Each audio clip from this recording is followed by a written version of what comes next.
Welcome to the First Choice.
Hello, you beautiful bastards, and welcome to my so-called show. And tonight, me and my guest will be talking about the 1988 comedy classic buddy movie Midnight Run, and one hell of a movie this is. I mean, you've got Robert De Niro back when he was really good, Charles Grodin as the sort of like the second half of the Chalk and Cheese partnership, and a shitload of great supporting actors such as John Ashton, Dennis Farina, and Joey P. Fucking loads.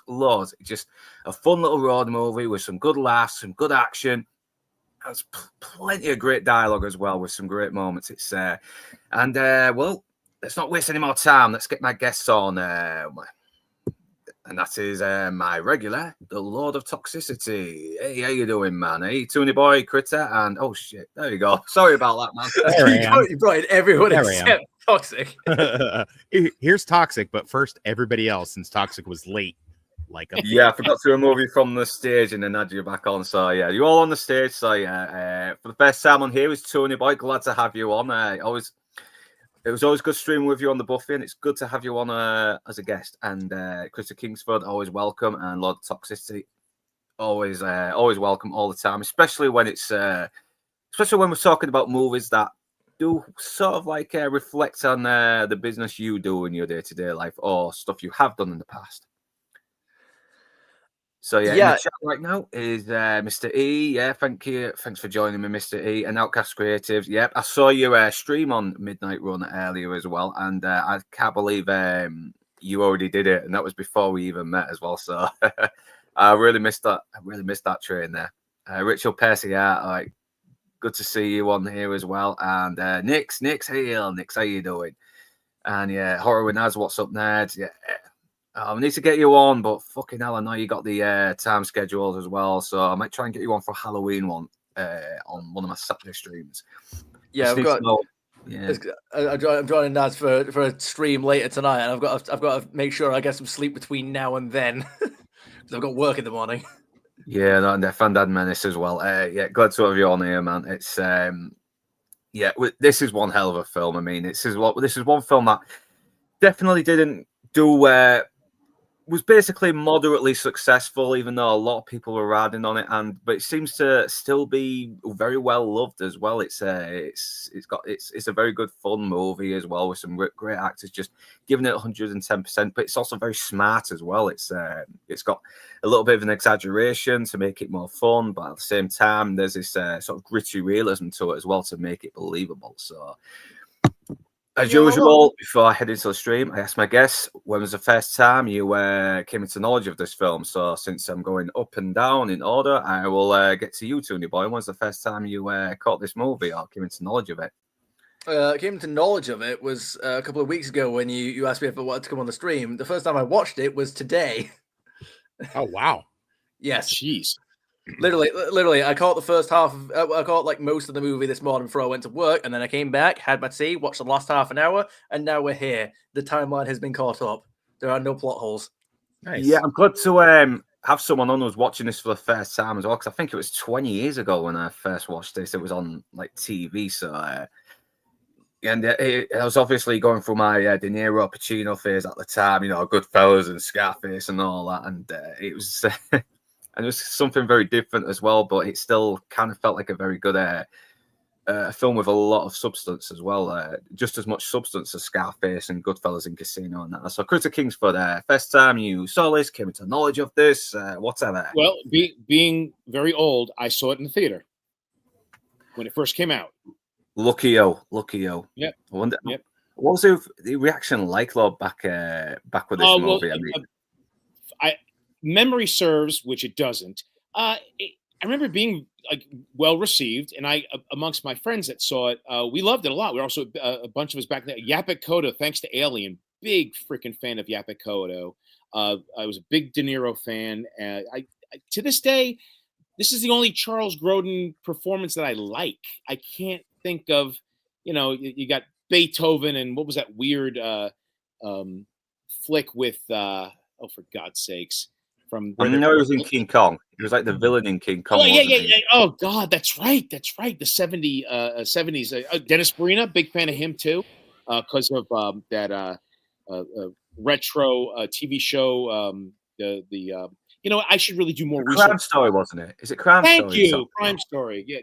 Should I go out and get some donuts? I'm going to get some donuts. Let me go get some donuts. Yeah.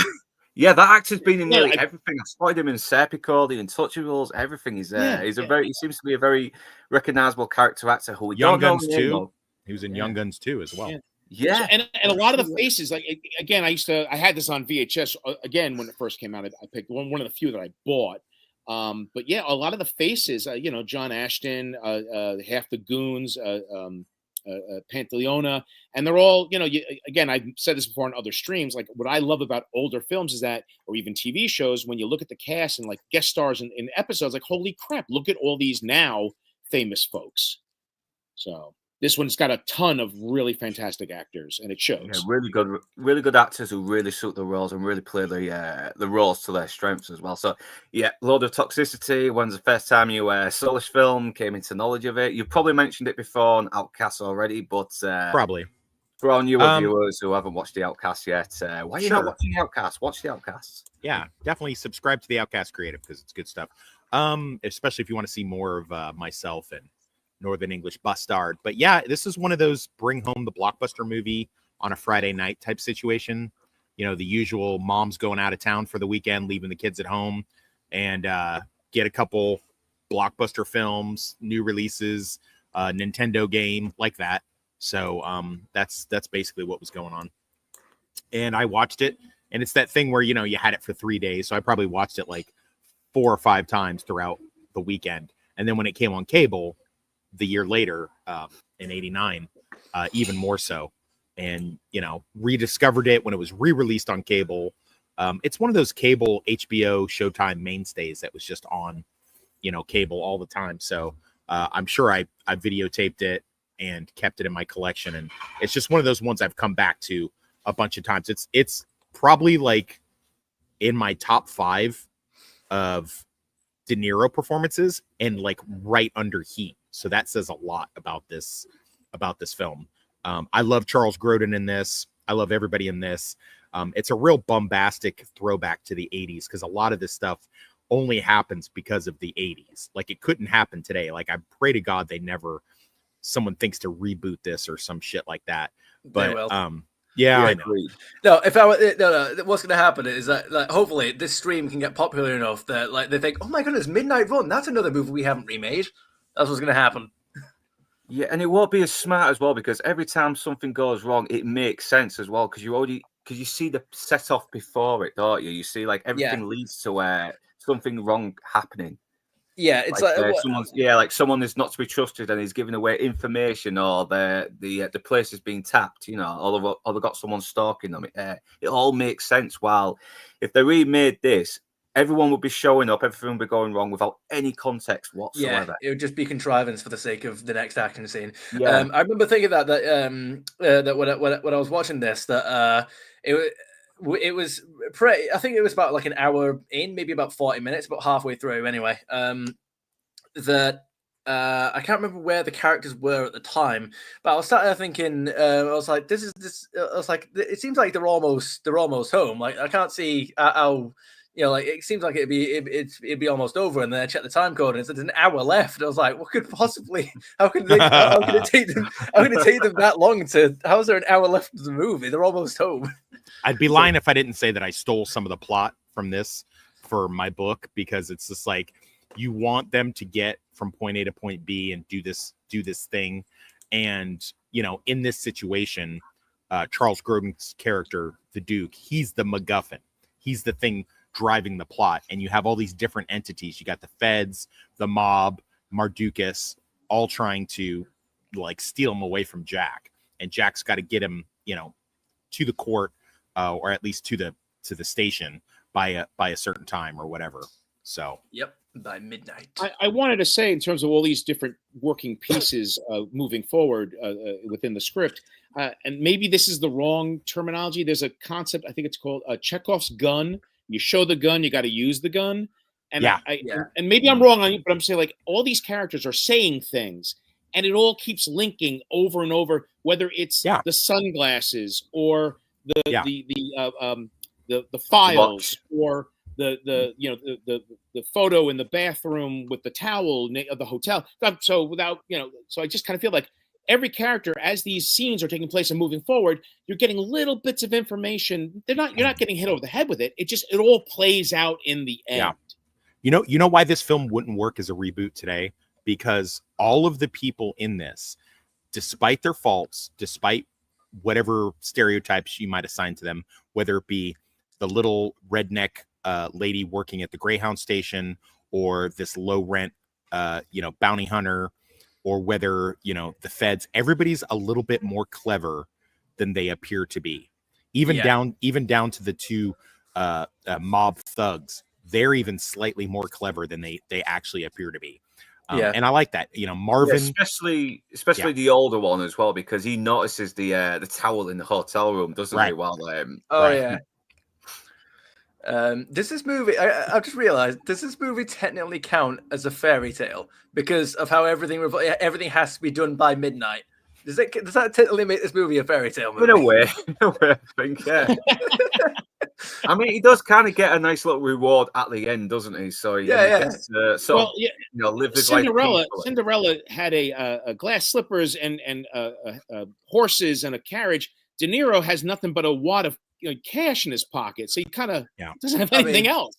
300 grand, to be fair. All right. I know, he's not hiding from it as well. He's actually hinting, I've got money. He even says a couple of times, don't worry, I got money. It's like, you got money for the bus that I can't get a free trip on because they found out the badge is stolen. It's like, I got loads. And you don't think that much of it. It's done in a very throwaway kind of. I guess I know you had money, but I didn't know you had money. I know. So he wasn't lying either. He was telling the truth. He had money. He was just being very vague about it.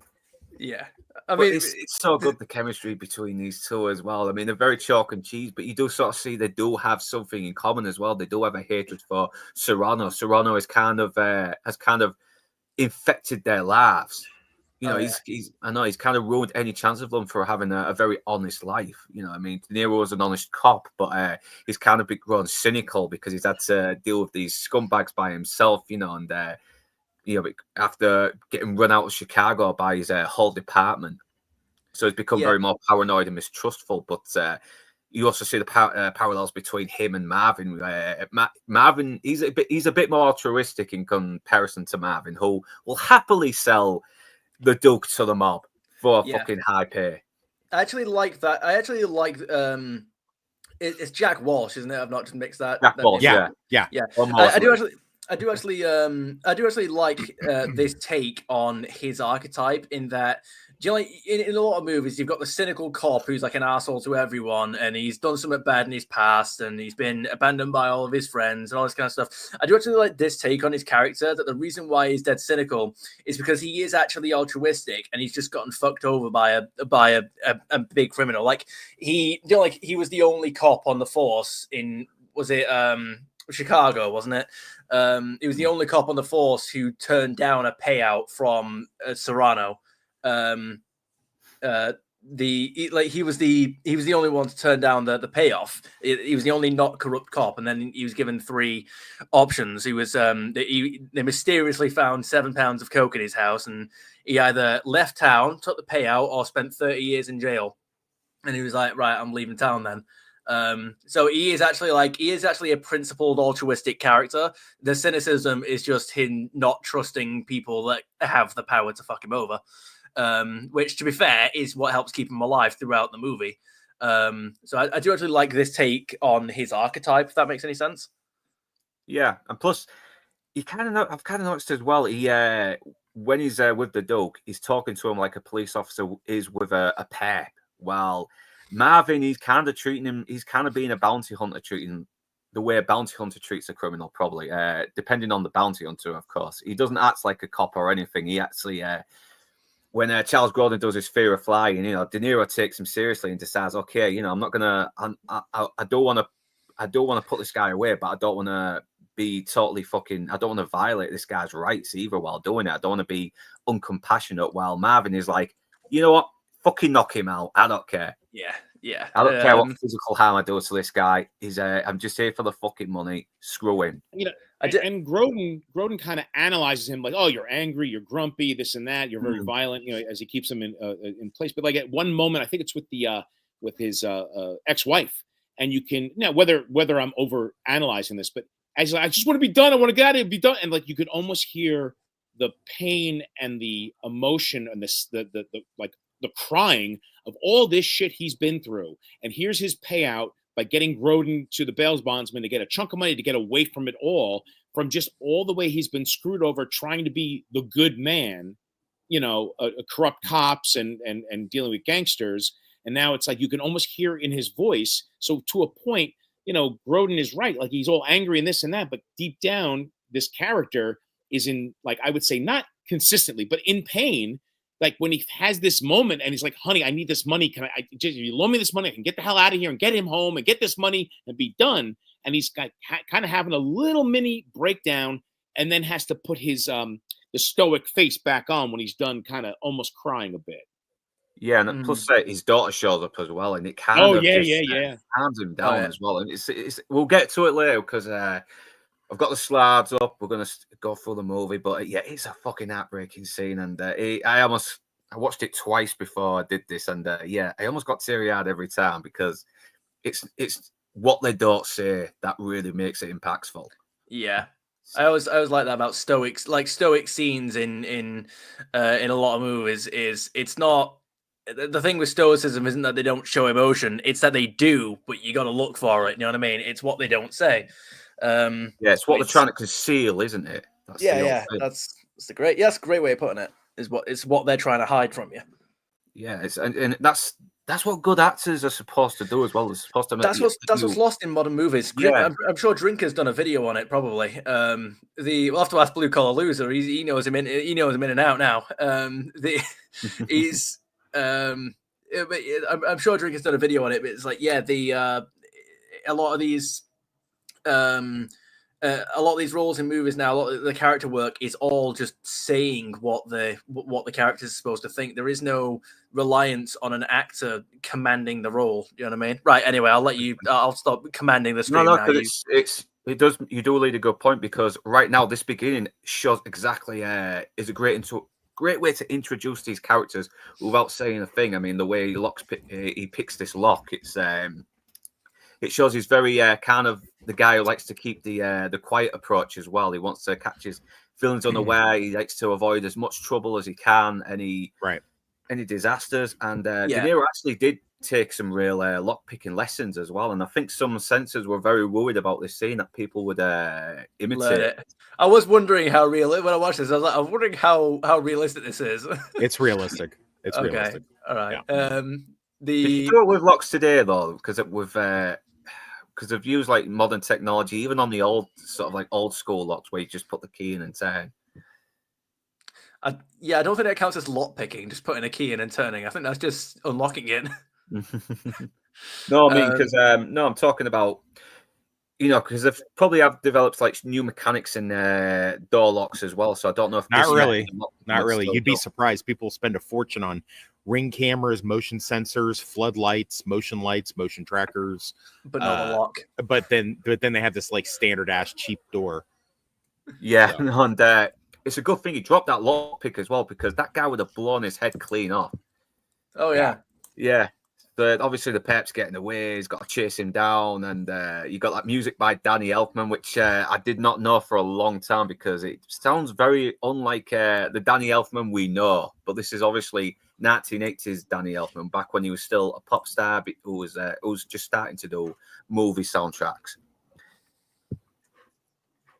So yeah, and he chases him down. You got that Danny Elfman music playing. He shoots back at him, and this is where you should just see how different Marvin is as well, because he uses the Kado to knock his Peps down. He's like a bull in a china shop. This guy, he's not as smart Marvin is a blunt instrument. Like he's the guy that it's almost funny. I bet in the writing room at some point they thought about making Marvin, and Jack partners.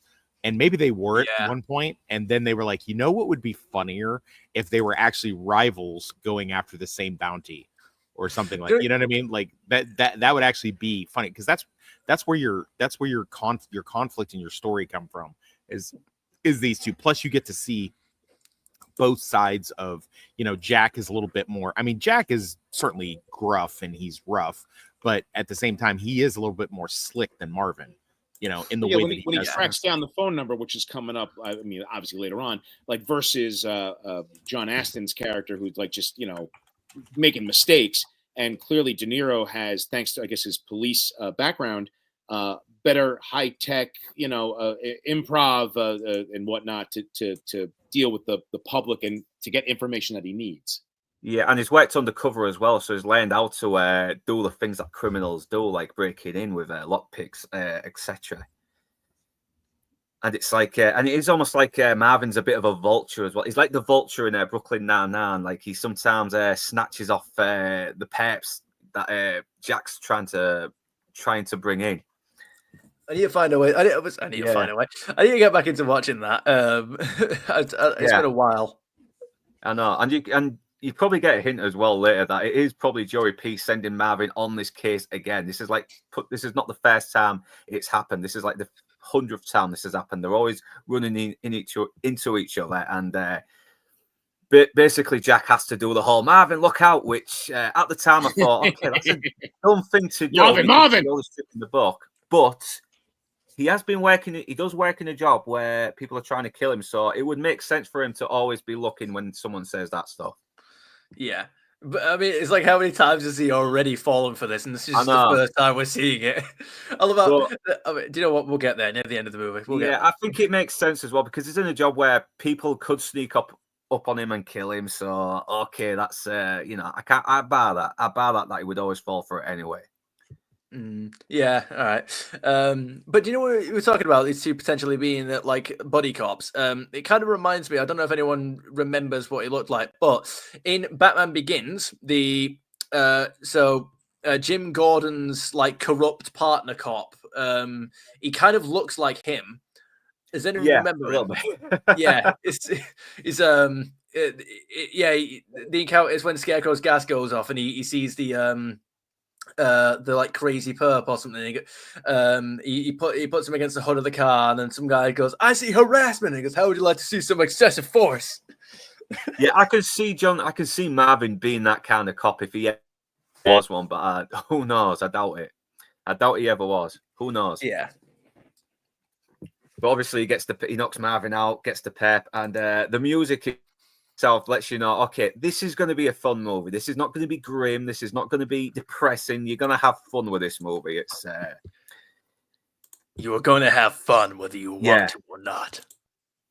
And you do. It's a fucking fun movie as well. He just takes this guy in, and the guy's like, "Hey, did he give you any trouble?" He's like, "Did you give me any trouble?" No, fuck you. I think that's a no. Wait, isn't that what he says? I think that's a no. He says something like that. So it shows as well that he's a little bit sarcastic. He has this sort of dry sense of humor to sort of help him get through this job that he hates. And look at that. That is a guy who's been doing this job for way too long. I mean, that's why he's tired.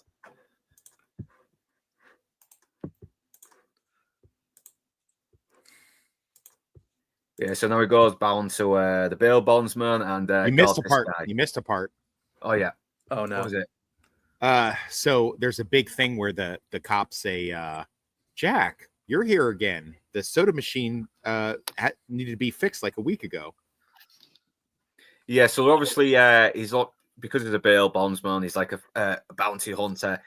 They still see him as a bit of a low life as well, because They definitely do they see act us as kind of low lives. operate.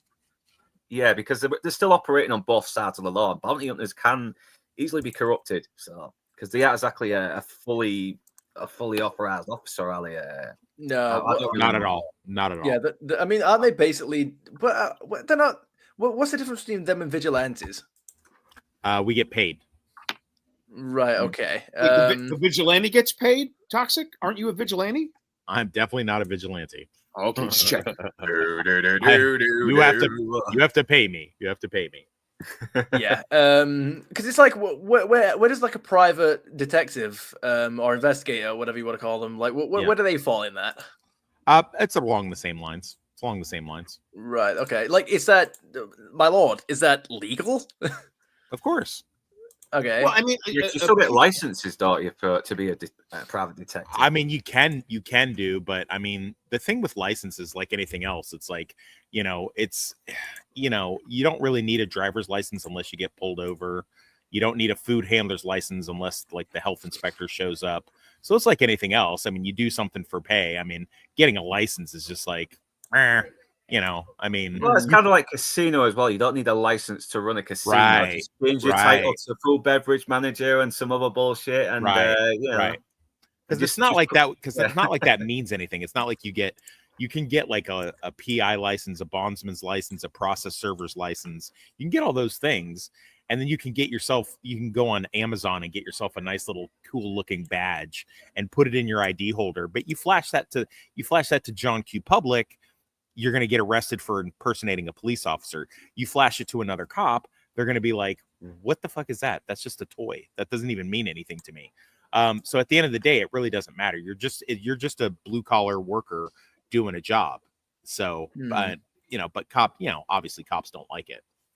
yeah. and it's obviously it does obviously establish why he's so cynical as well, because even though he's because he was an honest cop and he's had to do basically kind of do something outside the law which is against his moral compass, and he's not happy about it. He's not happy with himself. He hates himself now. He just wants to be done with everything and maybe try and make a new start where he can be happy with himself. And what's the most honest thing, less stressful thing he can do that doesn't have him hate himself? And that's run a coffee shop.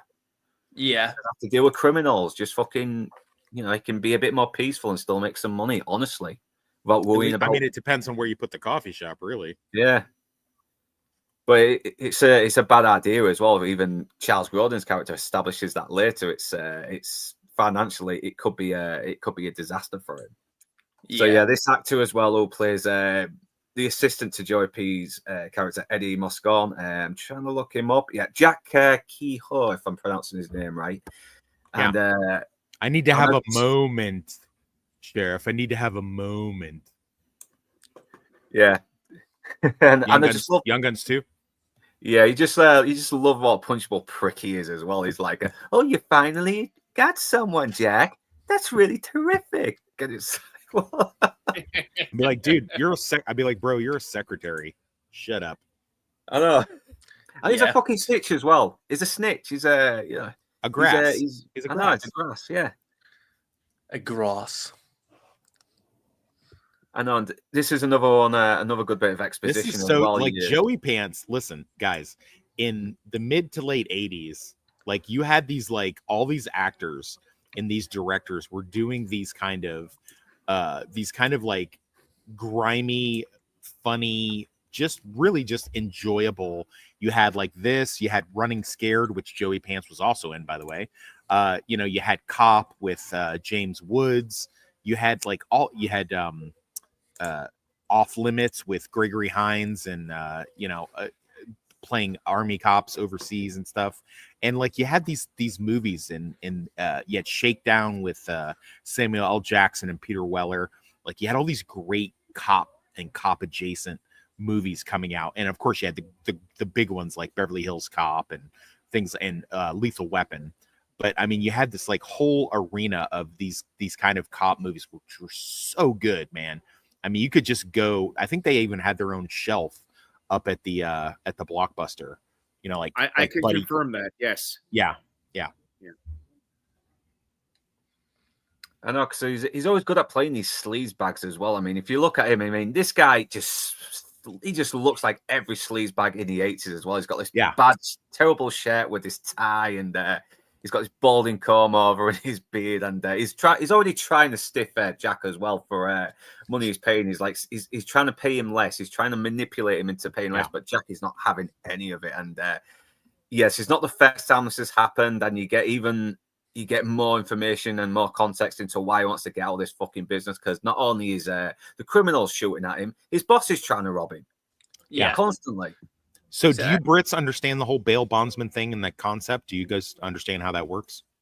Yeah, we know it works. You just get a criminal, bring him in, and you get paid money. It's like no. Bounty hunting, isn't it? No. So what happens is you go to court, you get arrested, you go to court. And what happens is they either do one or two things. They either issue a no bond, or they issue a signature bond, which means you can just sign yourself out, or a money bond. So depending on how severe your crime is and how lenient the judge decides to be, he might say, okay, well, hey, Mr. Bustard, for setting fire to those homeless people, I'm going to set your bond at allegedly. I'm going to set your bond at $500,000. So the bail bondsman will put it up. You can go to a bondsman and put it up. And depending on the bondsman you get, they might ask for collateral. They might ask for your car, your house note, something along those lines. And then to make sure that you show up to court and you don't skip town, like that guy that killed all the people on the freeway in Florida recently. And he skipped out, went all the way out to California to try to hide and get a flight to India or wherever he's from. So to make sure that you will show, you have to put up a certain amount of money, and a bail bondsman will front you some of it, because then they get to keep the portion. So you could give, so in your case, if you had a $200,000 bond, you'd give him like 20 grand and he would put up the rest. Right. And then if you skip town and he can't get you to court, then he loses 200 grand. If you go to court and everything's cool, you go to prison or you get, beat the case. Doesn't matter to the bondsman, because the bondsman keeps that 20,000. So it's basically like gambling, more than anything else. And that's how it works. And then the bondsman hires out PIs, bounty hunters, whatever, just people who will go and do these things. Sometimes it's as easy as just knocking on the guy's door and just reminding him he has to go to court. Sometimes you got to put somebody in cuffs and drag their ass there. So yeah, so it does make sense to why it does make sense to why he says I'll be out like 100 grand, something like that. Right. Yeah. So yeah, it's so obviously it goes on to the next scene as well. He talks to him about Madukas, also known as the Duke, and De Niro already knows who this guy is as well. He's already read the papers. He's because he's obviously been obsessing over Serrano a little bit as well since he ran him out of town. So I mean, it's basically a wound that is not healed. But now this is where he tells him about the Duke and that he didn't know who he was when he set up the bond, and now he's and he'll be out of like maybe let's get some of the money. I forgot the amount of money, but it was definitely about like half a million. That's it, $500,000. Oh. Yeah, $500,000, and now he's hiring Jack to do the job because he says he's the best, and he's used this line loads of bloody times. He's used this line plenty of times on Marvin as well, and De Niro's like, okay, but if you got to do it, you got to pay me what's right. And 100,000 is like, wait a minute, 100,000? I mean, it's like, well, he had to chase him down just for 1,200. Like if he has to chase him down for 1,200, I mean, that's when he had it in his his sock the whole time or whatever. So if you had to chase him down for that, then I mean, that's a problem. This isn't just some some junkie that's hanging out on the third floor of a triple decker house. This is somebody he's going to have to get on a flight, go and get. And I mean, Jack realizes the risks, but this could be the big one that, gets him out of the business. So. Yeah, no. And plus he knows that Joey P is holding out on him as well. And you got to pay me what's right, because it is a lot of work that he's got to do when he wants to get the fuck out of there as well. And so let's move on to a little bit. He doesn't find this guy's out of business. But I love how he's just saying it's just an easy gig. It's a midnight run, for Christ's sake. This guy's not going to shoot at you. It's like, listen.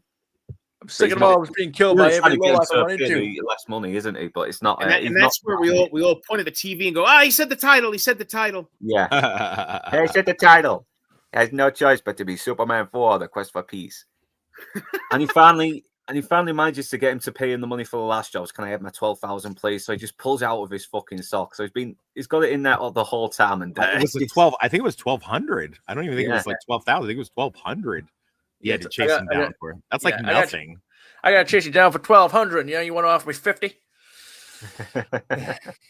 I love the accent. I love the accents in this. It's brilliant. Yeah, that was great. I thought De Niro was in here with us, Toonie Boy. Good job. I thought he was here the whole time. I think his owl was throwing his voice. Yeah, and I love the fact that this is probably the only guy who's actually a little bit friendly to Jack as well, despite the fact he's this So cops don't make very much money, despite what you think, especially cops that work desk jobs and stuff and are not out on the street doing SWAT things and shit like that. So this is very likely somebody he has a business arrangement. He's asked Jack to follow his wife around, make sure she's not cheating, or tell him if she is, or he owes Jack. Jack owes him money or something along them lines. He pays him. You're not getting this information just out of the goodness of their heart. So, that's usually how that works. Yeah, but either way, it helps him out anyway. And he finds out the number to the last number he called when he was arrested. So it looks like he's going to have to go to New York and, try and find him there.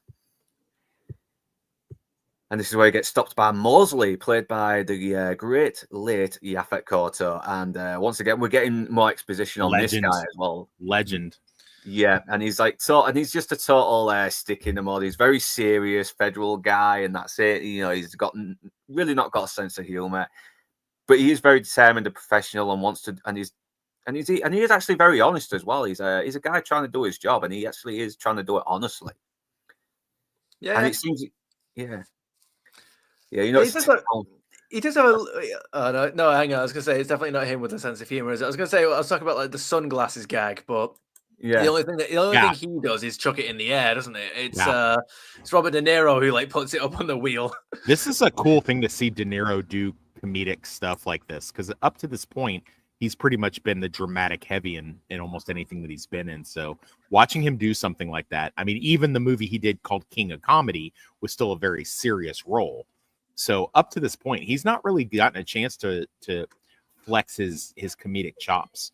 And again, I'm ashamed to say, and I appreciate the fact that Northern isn't outing me for this, because he's actually read my book. But I kind of modeled this scene with Jack with the feds the same as I modeled my main character Jimmy when he gets pulled up on by the feds. How he's just swarmed in the middle of them, but still making these little cheeky, sassy comments and teasing them and making light of the whole situation. I kind of just I had this scene in mind when I wrote my scene as well. I mean, obviously I didn't plagiarize it or nothing, but I just love the fact that you got this guy in the middle swarmed by these stick in the mud feds, and then they are he's just kind of taking the piss out of him the entire time. And once again, it's a very good character little moment as well, and it gives us information. It lets you know who this guy is as well, and what he's up against as well later in the movie. And but not too much information. They give not us so much information, just enough to keep you hooked. So he basically finds out they're on they're looking for Jonathan Mardukas as well, because he's very vital to nailing Serrano, because they've been trying to crack on him. They've been trying to nail him for years, and they're they might actually have the golden goose, I should say. And they really don't want Jack on it as well, because he's a bail bondsman as well. He's not an authorized police officer. He's it's a federal case. They want to do this right. They want to do this legally. Yeah. They were, it's all for the higher ups, it's all in the system and all that. I wonder if, by the way, is there a point in this scene where you can see Jack nick the ID, the badge? Not the ID, but yeah, federal officers don't carry ID. It's a badge, but anyway, is it like, because like we see in a minute, like, oh, he's nicked the badge off him. I wonder if we can actually see that happen anywhere, or if it's I was kind of looking for that as well with the slides. Let's go back a little bit if we can. It might. That might have been here. That might have been round about here as well, where he pickpocketed. He just kind of bump into him a little bit, doesn't he? Yeah. I don't know if that's. Yeah, it might just be a little bit one of those movie magic ones, but at the same time, I think they did kind of leave that frame, not leave the frame in there, but I do think they kind of they scripted that action so that you could look back and say, oh, that's him trying to do that. Because he's been undercover. He's learned how to be a thief as well. He probably was a thief in his younger days. Who knows? And he tried to be an honest copper, but of course we all know that didn't go down very well. Yeah, and he's obviously got a bit of history with this guy as well, because he's a cop and this guy's a Fed, and even worse now, he's a bail bondsman and he's up against a Fed. And cops and Feds do not like each other. I don't think they ever come back to this line from. What's his name again? The Fed. It's he's got Mosley. Mosley. That's it. I know. I'm Mosley. I was trying to remember like that scene because he's got a dead memorable name. It's just I'm an idiot. So I was going to say I don't think they ever come back to that line where it says you couldn't even cut it as a cop in Chicago. And I was that. Yeah, I was like, oh, that must sting, because again, as we were talking about before, it wasn't his fault that he got run out of Chicago by but they don't know that. Mob. No, I know they don't know that, but I'm just saying it never got they never came back to it later in the movie. Like he never learned that about him. Like Mosley never learned that about Jack. He never. He doesn't need to, though. I mean, it's not one of those things that it's just like, I mean, how clunky would that have been? Like, he's just like, hey, did you know that Jack Walsh actually? No. But I mean, he could have. What I mean is that because we'll get there like later in the movie. I don't think Jack would have wanted Mosley to know that anyway, because he's a very contained guy, isn't he? I mean, he only really. I don't mean that Jack would have just had a conversation where he just tells Mosley this. I'm saying that maybe they could have worked into the wire scene near the end. Like, I don't know, maybe Serrano makes some kind of thinly veiled remark back to their history, and then maybe Mosley sort of pieces it together or something like that. Well, I think that information gets dropped from time to time when Walsh is interacting with other characters, but I also think that the FBI would probably oh, here's Jack Walsh, and they would go to his file. I mean, I know it's a trope. It's probably in his file. They probably have, he left the force here, and this, and the wife is remarried to the cop, and they probably would just, imply that he didn't make it. Something went down, or even that, they're corrupt, but we have no proof on that part. I mean, I just think that.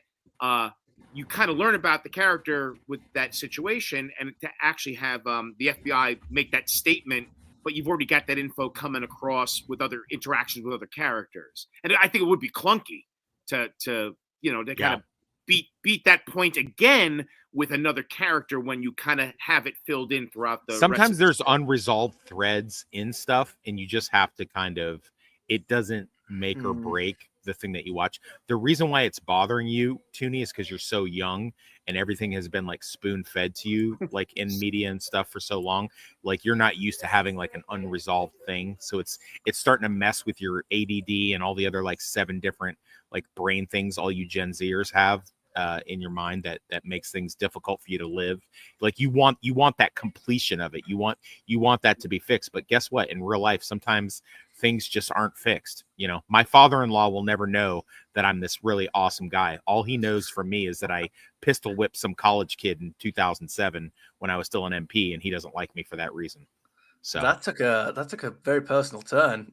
I'm just I forgot what I was going to say. Okay, We'll just have to move on anyway. I'm gonna go out. I'll get some donuts. I'm gonna go out and get some donuts. Yeah, got some donuts. watch Try out not for to that. snitch us to the fucking mob while you're there. Yeah. So yeah, it's like, listen, I don't want you messing this up. It's like, well, can't you take a joke? So he just fucking, he's like, enough of this clown, just fucking get him out of here.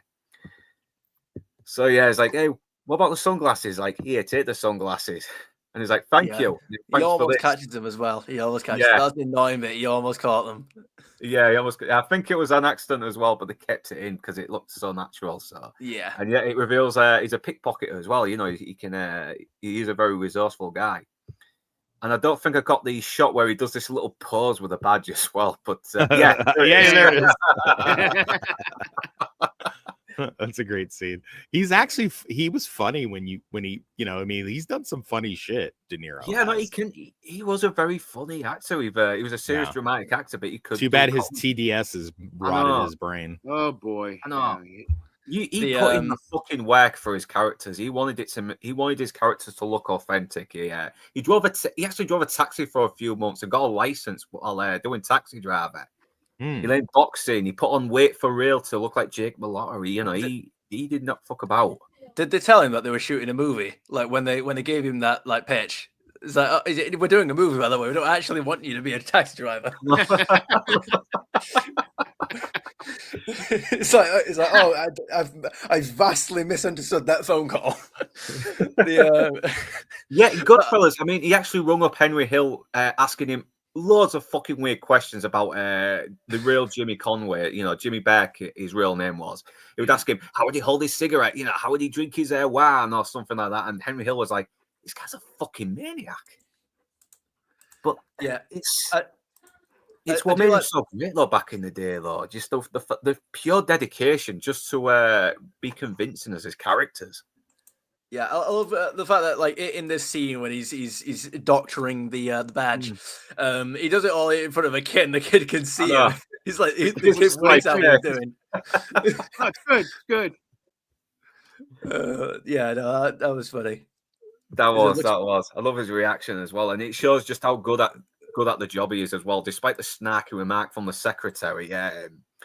You know, you see this guy, he's actually good at his job as well. He's calling up, he's getting all the addresses, everything he needs to try and track down this guy. And this is where we come down to the mobsters who are also looking for the Duke as well. And they have information as well, and we don't know who is giving them that information, but they already know that Jack Walsh is after the Duke.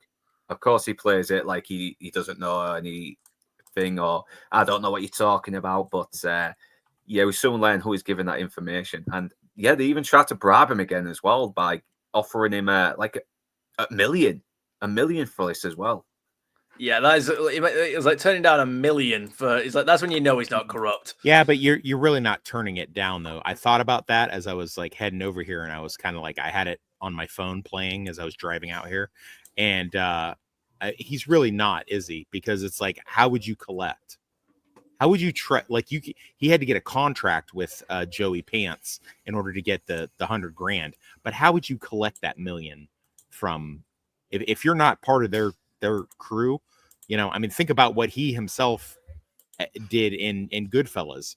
Instead, you know, he even guys that are made guys, he just went ahead and whacked them because, you know, why is he gonna pay him money that he owes him?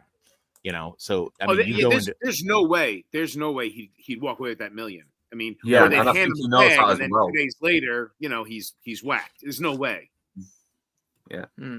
Yeah, because it shows he's smart as well, but he's still got this hatred for Serrano as well. He's like, he still has that little bit of a moral compass where he doesn't want to have anything to do with the guy. But we do get a little bit. We do get a little. I love these. That's okay. I love these two goons. Yeah. They got to be my favorite mob goons in any movie I've ever seen anywhere. Like, they are so funny. every time they're on, it's like solid gold. Yeah, They are so good. They've got these two different personalities as well. They've got this loyalty to each other, but at the same time, you get one is a bit more professional and actually takes his job a bit more seriously, while the other guy is kind of just like the he's kind of working there, but at the same time, he's not showing as much. He's not taking the job as serious as he should, and he's not as smart. I want to say he's like the little brother. Like, oh, is he mad at me? Did he say anything? Do you think he's mad at me? Yeah, no, he is. He's kind of like a big kid in a way as well. Isn't I love when he's on the phone and he's like punching him when it's on the phone, like trying to play around. Meanwhile, Jimmy's like threatening them, like I'm gonna kill the both of you, and he's just like messing around and like. What are you doing that for? I'm talking he's to not him. taking the job seriously, is he? While the other guy is. He's like, listen, we're in serious trouble. Stop fucking about. It's like, okay, I'm just trying to have fun, you know. I will say this, like British crime thrillers get that right a lot more than American ones do. Americans like make them very one-dimensional.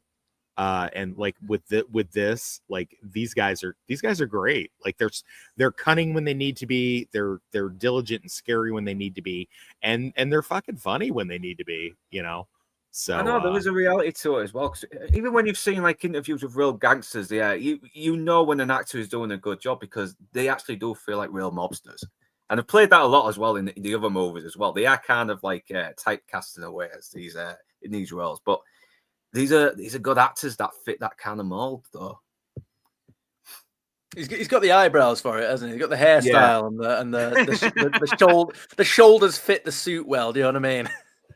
And it's got the hair. It's got like good Italian hair, just sort of slicked back and everything. Yeah. And this time you get a lovely little tidbit as well, where he gives him the number, which definitely will not come into play later on at the end. But it's like little details like that come back. I always love that. Because you know these guys have the people writing this have been really working hard to make this very cohesive. Yeah, kind of reminds you of. I mean, you know, it was in the. It is in your intro, the Hot Fuzz intro. It's like, yep, Edgar Wright is very, very good with setup and payoff. It's like the little tiny details that you don't even think about them, like when you're watching them, and then you realize, like halfway through the movie, oh yeah, there's that joke twice. Yeah, no, it's also when you watch enough videos on filmmaking and script writing and that, and you kind of you start to notice it a bit more in these older movies, and it's like, you know what, this is why older movies are so much better. And when you see it in newer movies, it's kind of like one of the rare things that make you appreciate that newer movie. Yeah. So obviously he's calling the wife's number, you know, pretending to be Mosley as well. Well, we need you to come in about your husband, blah blah blah. You know, about some information we overlooked, and he's got this little machine as well, which can sort of like trace numbers as well, which is very clever, very old school, but still seems to be very effective. Yeah, so he runs back to the car and then gets the machine to work, and he actually manages to sort of like listen in on the phone calls as well. So it's also a way to confirm that the Duke is there. The Duke is actually there at that address. So now he knows he's actually located in. And then you get that real cool guitar twang going. Yeah, it feels very Western like. I love it. Yeah. It's very simple soundtrack as well. I do like it. And again, it's like, yeah, he's found the Duke with like a week to spare. It's brilliant. I know, and it seems like it's like, yeah, got him, easy job, and slam dunk. But the good thing about these comedies is it's never easy. Things are always going to fuck up. So once again, he's doing his much more stealthy sort of Splinter Cell Sam Fisher method by sneaking in and hoping he can get in without any force whatsoever, until this hairy little bastard pops out growling at him. And he's adorable. Look at him. Good doggy. Good doggy. Yeah, he should have just pulled out the sausages and ate them and ran like Homer Simpson did in that Halloween episode. Yeah. Yeah, and this is the late Charles Grodin as well. It was just so perfect in this role. I mean, he looks so mild-mannered. Everything. He's got his like nice little cozy sweaters on, his smart little slacks, everything. He's just so pristine. And then this is where the family come into contact with each other now. He's like, get this fucking dog over, I'll shoot him. So yeah. Shoot him through the glass. I'll shoot him through Yeah. the glass.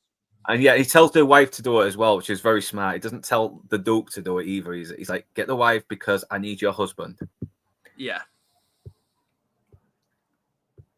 Yeah, so now he thinks the feds have got him now and he's been caught. And yeah, it's kind of ramped up the fear a little bit as well because... And this is where he realizes, no, this is not the feds. Why are you taking me to the airport? Yeah. Yeah. You don't look like an FBI agent to me. And he says, why don't you take me to the FBI office in this place? It's like, well. Yeah, this is good dialogue as well. Good dialogue. And already they're kind of getting up on the wrong foot with each other as well. Just by this little exchange. Yeah. Yeah, but he's still wondering who this guy is as well. Is he a mobster that's taking me out to get whacked? Is he, who is this guy? Then he lets him know, oh, yeah, I'm the bail's bondsman. I'm going to take you to LA. It's like, well, I could always pay you more money for whatever they're offering. It's like, listen, I've never taken a payoff in my life. I'm not going to start with you, so shut the fuck up. And only for 2 minutes, not already, I don't like it. And he's like, gee, that's too bad. I really like you. And I don't even know if that was sarcasm. I don't even know. He's great. He's got such good dry wit with him. He is as well. He's so mild-mannered as well because I think he played a lot of villains in the past before he did this. But apparently, if you watch his interviews, he's very kind of like this character, just a very. I think so. I think that's why they picked him because he gets to just play himself in the film. So I mean, I've seen him in lots of stuff too, but this is 100% my favorite thing that I've seen him in. Yeah, I even like his little cameo in I Married an Axe Murderer. He's just got this sort of like miserable sarcasm to him as well. There's like, no, it's my favorite noise in the whole world. So yeah, and already he's just lying his ass off, but you don't know that as well. He's like, listen, I can't fly. I've got aviophobia, I think it's called. I've also got this phobia and claustrophobia. It's like, yeah, I got fucking fistophobia. So he calls up Joey P as well, and so it's like, listen, I got him. It's like, you got him already? And he's listening in, and already he's starting to wonder, wait, what's this guy up to? Why is he listening on his boss's phone calls? This is very dodgy. And so there you go. This is him. I got him. I've confirmed that I got him. And you know why? You know why? Because he's a grass, isn't he? He's a dirty grass. Yeah. Once again, and he tells him as well, listen, no bullshit. I want the money straight away. It's looking like it's going to be an easy gig, but as we know, it's not going to be. And he's so ecstatic that he probably will try and actually not try and talk him out of paying the money he owes. Who knows? This is the best money I ever spent. Yep. Jerry Wars got the duck. He got the duck. Why did you say that out loud? Why did you proclaim that to everyone? I know. Now we've got the Fez listening in as well, and it's like, this calls for a celebration. I'll go get some donuts.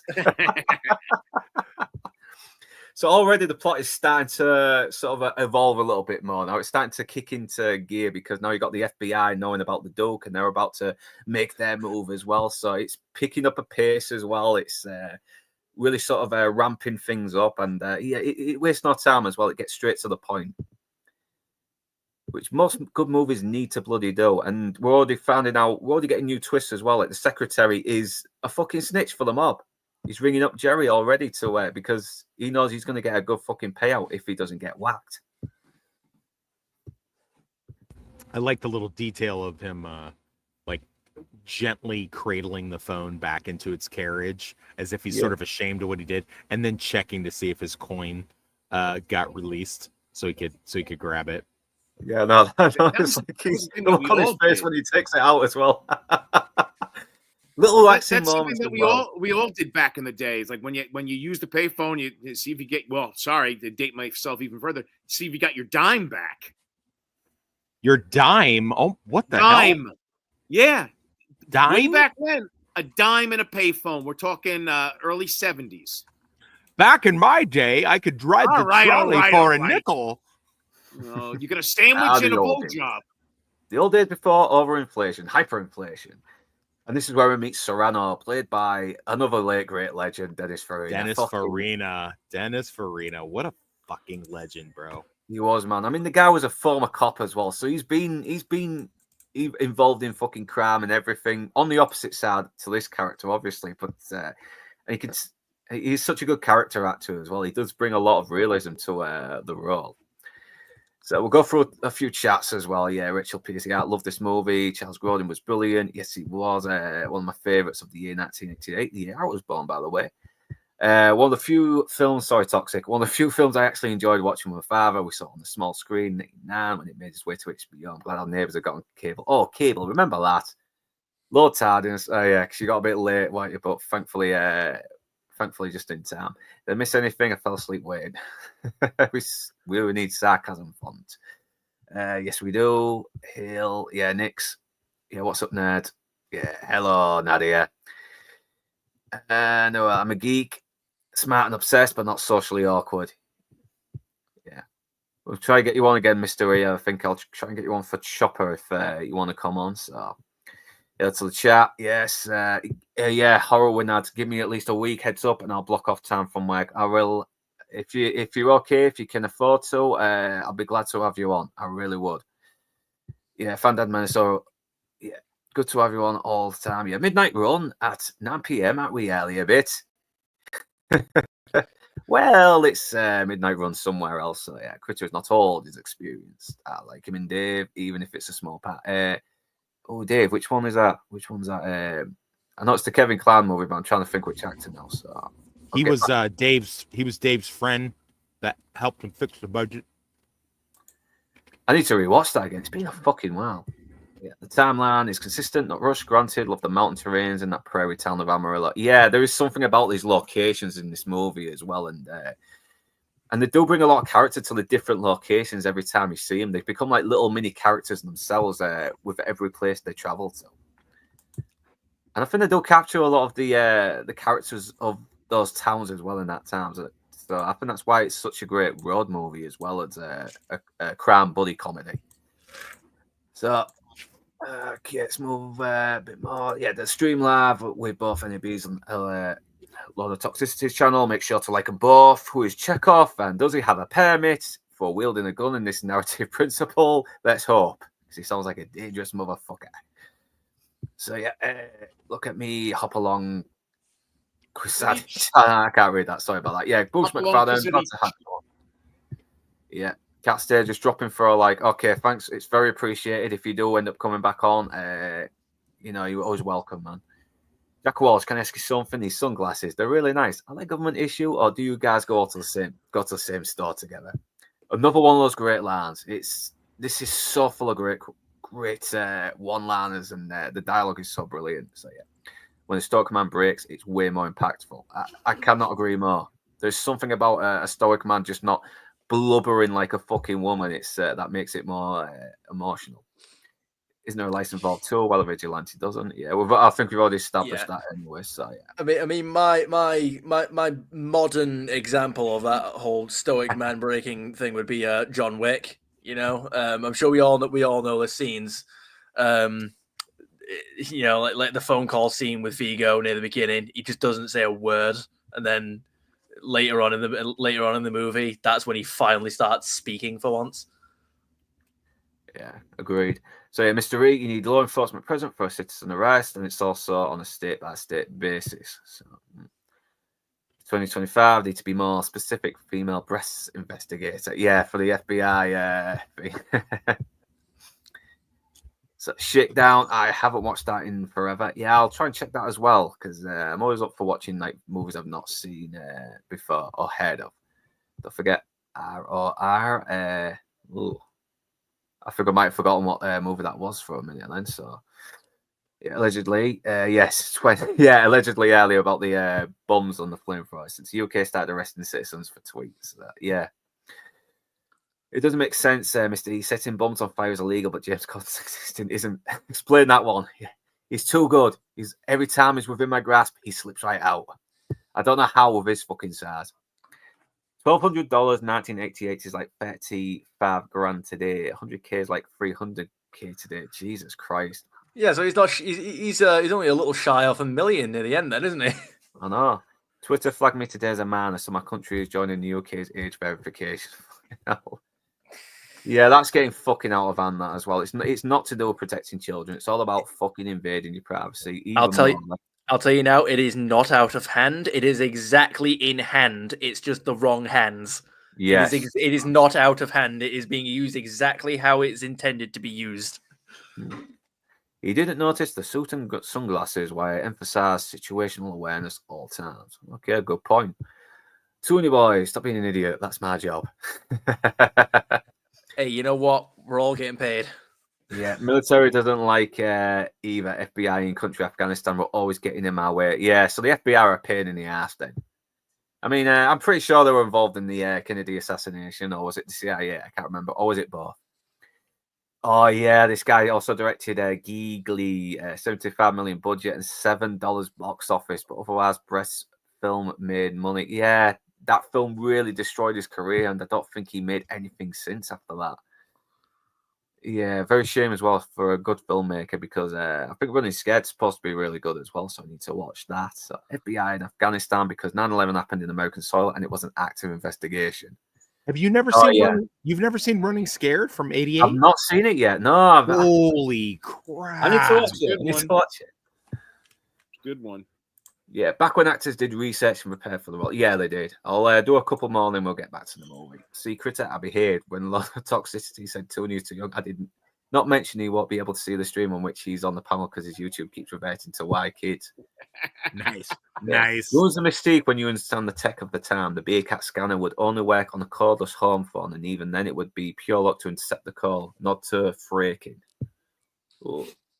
Yeah, I think sometimes you do have to sort of suspend your belief a little bit. So, yeah, Toxic is never late. He arrives when he needs to. Hello, Demon Knight 1995. Damn right. Good. You know what? I need to do a review on that for my Halloween movies because, yeah, it's been 20 years now since I came. 30 years since it came out. Sorry. Bloody hell, I'm getting old. 31. 31 years. Well, I think it came out in England in 1995, so I don't know. Well, yeah, I can't so help we'll that. see. Back then, I think it was law in Hollywood that you couldn't make a mob-related movie without Dennis Free in it. Yeah, same thing with TV shows. So, yeah, enough with the chat. Comments with the film. Yes, I will indeed, Mr. President, sir. And feel free to roll your tanks into England and hang Starmer by his bollocks. So yeah, this is where he's really. He looks like he's enjoying himself as well because he's got his collar. He's going to be taking him down. It's going to be smooth sailing after this, and it's first class. You know, life cannot get any better. And then, and I like how he's real calm as well and civil with him. He's not just talking to him like a criminal. He's like, listen, just sit down, mingle with all the other passengers. You know, I mean, they're your class of people, and probably embezzlers too. Yeah, he just offers to buy him a steak. Also, yeah, he offers to buy him dinner, doesn't he? He's like, I'm going to have a steak. What are you having? I mean, yeah, he's trying to be nice. I mean, if you were a regular criminal and you were doing this would be fine. But if you knew you were headed to your death and that this is like your final meal, it would take the starch out of it for you a little bit. And quite frankly, I mean, Jack knows this, but he's choosing not to think about it. He's choosing not to focus on the fact that, like, as soon as this dude goes in a county jail, he's a dead man. So with Serrano out there. Also, I like the fact that this plot is so clever, isn't it? Because it's like, if these things did not happen, these things that are like setbacks for Jack, if they did not happen, him and Duke would be dead 2 or 3 times over. It's only because of these setbacks that they managed to, because they basically like jump ship each time they're on some sort, because they've got the mob and the feds waiting for them at almost every turn. So because of the operational security's been breached at the bail bondsman's place, with both the fact that they get the line tapped and they got the dude snitching on them. So like, if these things, as funny as they are and as frustrating as they are, if they didn't happen, they couldn't have just walked out of LAX and everything would have been fine. They'd have been killed.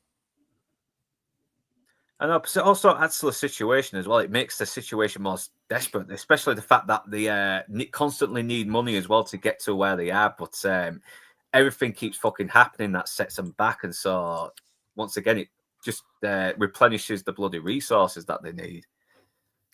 And you need that, don't you? You need that sort of desperation as well, where they have to sort of like,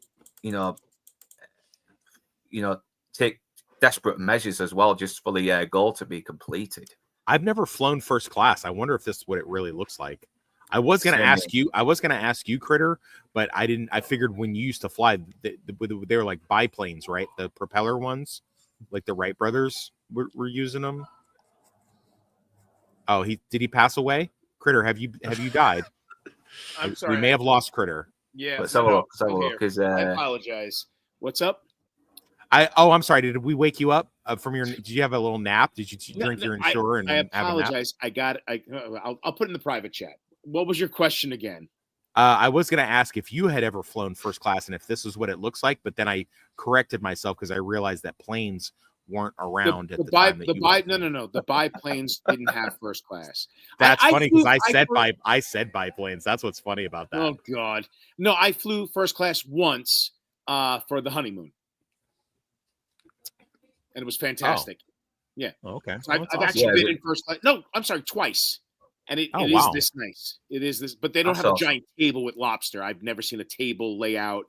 Yeah, but back when you used to fly, they could like smoke on the airplane and stuff. Yeah, smoke, the beds. You park your car. Yeah, I hear you. Yeah. So now we're going. This is where. By the way, real quick, Yeah. Toonie Boy, you don't get to laugh when I make fun of him for being old. If you're gonna get mad when I make fun of you for being a toddler. So just so you know, everybody gets a fair bit of toxicity throughout the stream. Just so you know. Yes, I have no disagreements about that. There we go. I'm glad we settled. So this is the scene where he starts to freak out as well. He's like, these things go down. These things go down. I can't. It's like, it's too big. It's too big. And the thing is, he is very convincing as well. I mean, I was kind of thinking, is he being genuine? Because that looks like a guy freaking out here. It's and obviously he gets told that the pilot's down. Is like, listen, you can't listen if you've got a criminal on here and he's freaking out like this, you cannot have him on. So I was like, listen, I thought he was playing me. Not true. I have taken many criminals, both when I was a actual police officer and what I am now. I've taken many on flights, and we just gag them. They just get gagged. Yeah, fucking hell. I think in England, though, if it was a Muslim, and he'd probably sue and win. Who knows? Yeah. Yeah, so now I got to take the train as well, and I love the smile on his face as well, because with a train, he could probably find a good opportunity to get the fuck out of there. Yeah, you're always this angry. Listen, I'm in a good fucking mood right now. You wait till you fuck with me again, you're going to see how angry I am. And I love how he's just like, he thinks it's going to be a nice, comfortable trip, right? Up until he just locks him in the bathroom. It's like, this is your room and this is my room. Good night. He shuts the door on him. And of course, the FBI are too late because Jack's fucked off on the train now with the dog. And he's like, are all you guys called Mosley? We just had one with this guy earlier. And he's like, wait a minute. I'm Mosley. Yeah. He left with an agent Mosley. He's like, that must mean Walsh has your identification. So he's kind of like the FBI agent who was a little bit fucking simple. Though. This character's name is Tuttle. And what I found funny, I think like twice more he kind of opens his mouth in the film. Says like really obvious. Yeah. Like, shut up. Shut up, Tuttle. No. And he plays it so funny as well, Yaphet Kotto. Oh, and apparently he did not have a good time on this as well because what? Yeah, Martin Brest was apparently always doing like multiple takes with his character, and he found the job to be a little bit tedious. I mean, he even commented saying that there was times when Martin Brest wouldn't eat, and nearly every time they went to do a shoot for a scene, he would appear thinner, like he was almost a ghost of himself. So I don't know. So yeah, so there was a few things that wasn't always going well with the shoot, but De Niro and Grodin, I mean, they instantly got on like a house on fire when they were auditioning. I think that was the reason why Charles Grodin got the role, because when he did, instantly had chemistry. Yeah. So now Serrano has got on the news as well. He's like, hey, is this more on number one? Put me on more on number two. Yeah. I love that. That's such an 80s joke. I love it. Yeah, no, and obviously, yeah. So he's more on number 2, which I like, and he's more on number 1, which means no, he's more on number 1 and number 2, which means he's less dumb than the other guy. So it's like, I thought you told me this guy was going to be on the plane, and he's like, well, that's the information we'll get you. Is this? I want this guy taken out, and I want taken out fast. Get more personally involved in your work, or I'm going to stab you through the heart with a fucking pencil. I love his threats. His threats are so good. Some of these threats also remind me of when he appeared in Snatched. Yeah.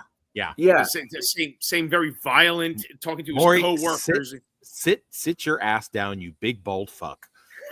Yeah. And this is very calm when he threatens them as well. There's aggression, but at the same time, he's not shouting or screaming. He's saying it very calmly, but very fair. I don't think he has to, because I mean he's got the accent. That is the shout. He's Dennis Farina. He's Dennis Farina. Yeah. Yeah. Oh, you must be. Yeah. Go ahead. I just love how this guy's like, well, he mad at me, is he? Because it shows they're scared of him as well. But it's very funny. It adds a bit of levity also, because they can get fucking knocked off from Serrano as well just by fucking. Oh, for sure. Yeah, for sure. I know.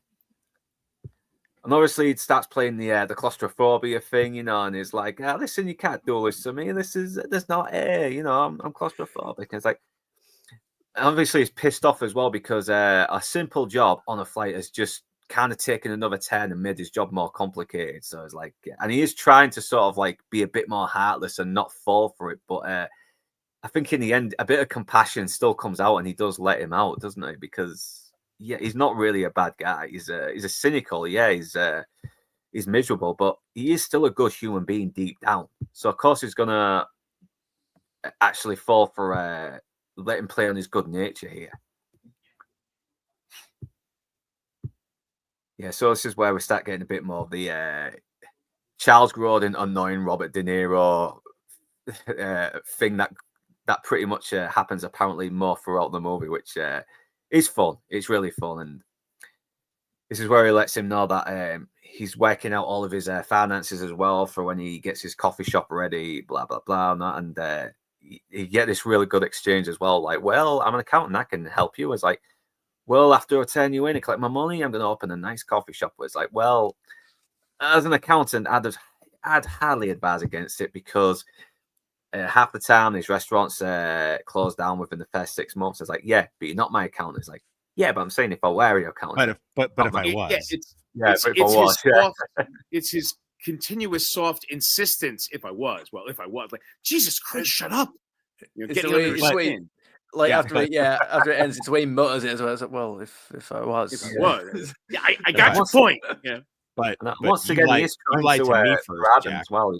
He is trying to bribe him as well and play an angle on him as trying to, because he's still looking for a way to get the fuck out of here, isn't he? He's working any angle he can. Like, can I corrupt this guy? Can I bribe him? Or am I going to have to try and outwit this guy and escape? So he's obviously trying to figure him out a little bit as well. And he knows now that he's never took a payoff in his life. And why not? Because you're a fucking criminal and you deserve to go where you're going, and I'm going to take you there. And if you don't show up, I'm going to bust your head open. I'm going to stick your head in the fucking toilet bowl.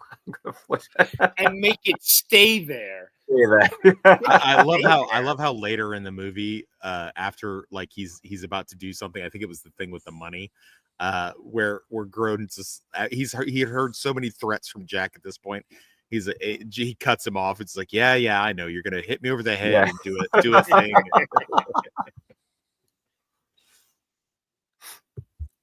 Because it kind of shows just how well these characters have developed and bonded over this escapade, even despite the fact they don't like each other. And and you get a little moment to watch here as well. He's putting it to his ear, he knows it's broken, he knows it doesn't work, but he's doing it out of habit because he's still sort of holding on hope that his woman will take him back one day. So Jimmy P is not very happy as well. So he's thinking, all right, let's just get Marvin in again, and you kind of you seem to already know that, yes, he's always done this 1,000 fucking times. This is probably the reason why Marvin showed up at his last at De Niro's last job.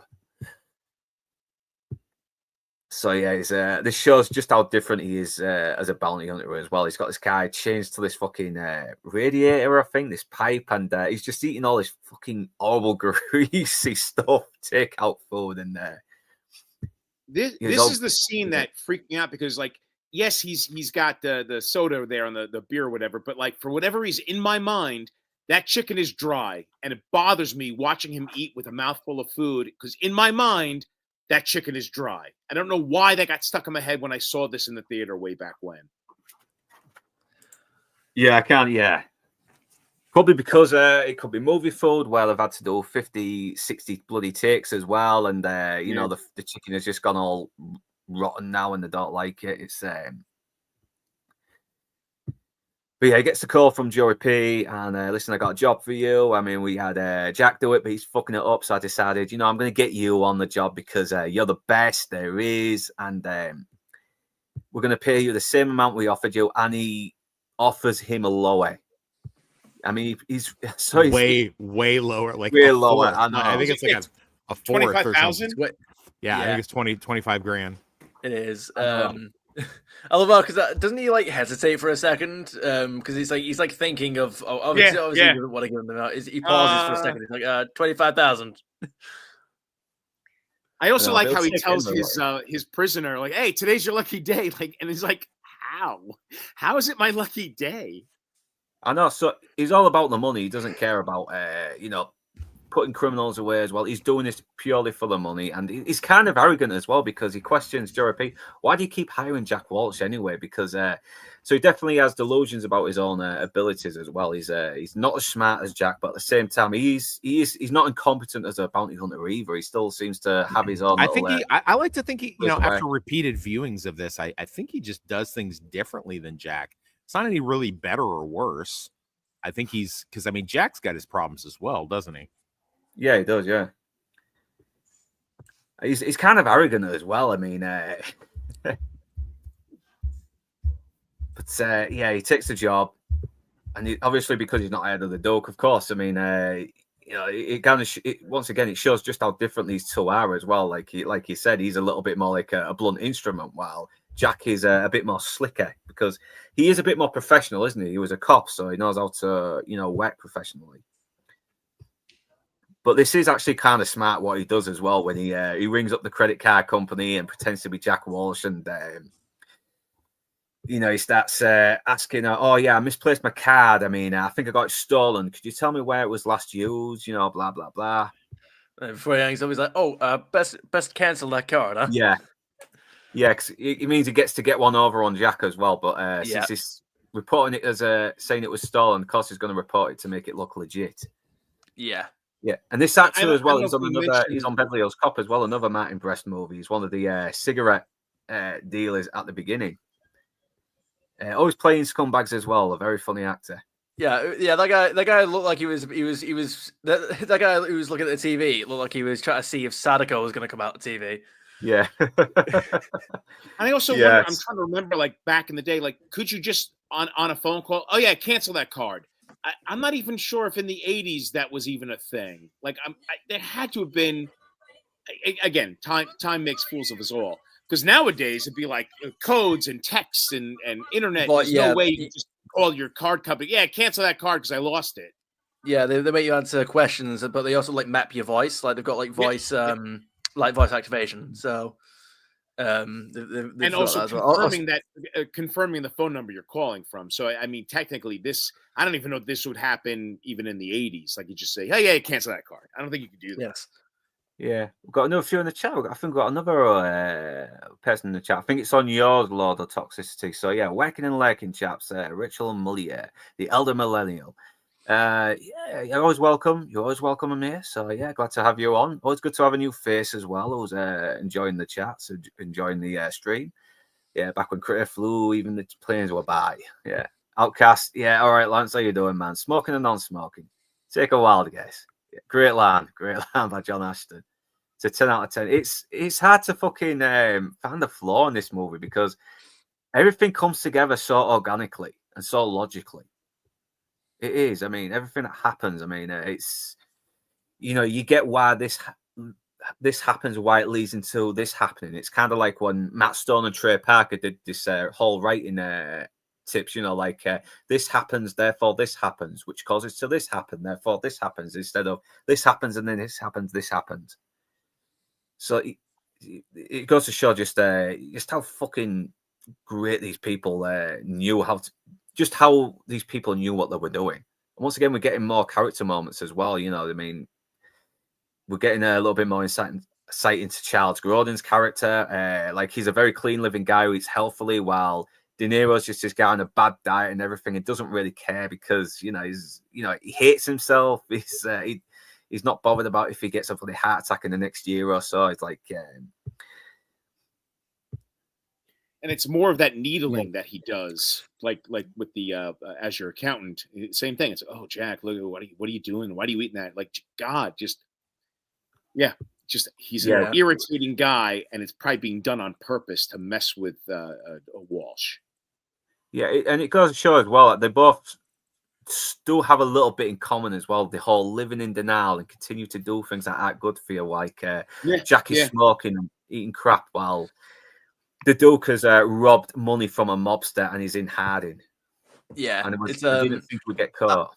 Yeah, I will say though that I suppose the Duke was probably just trying to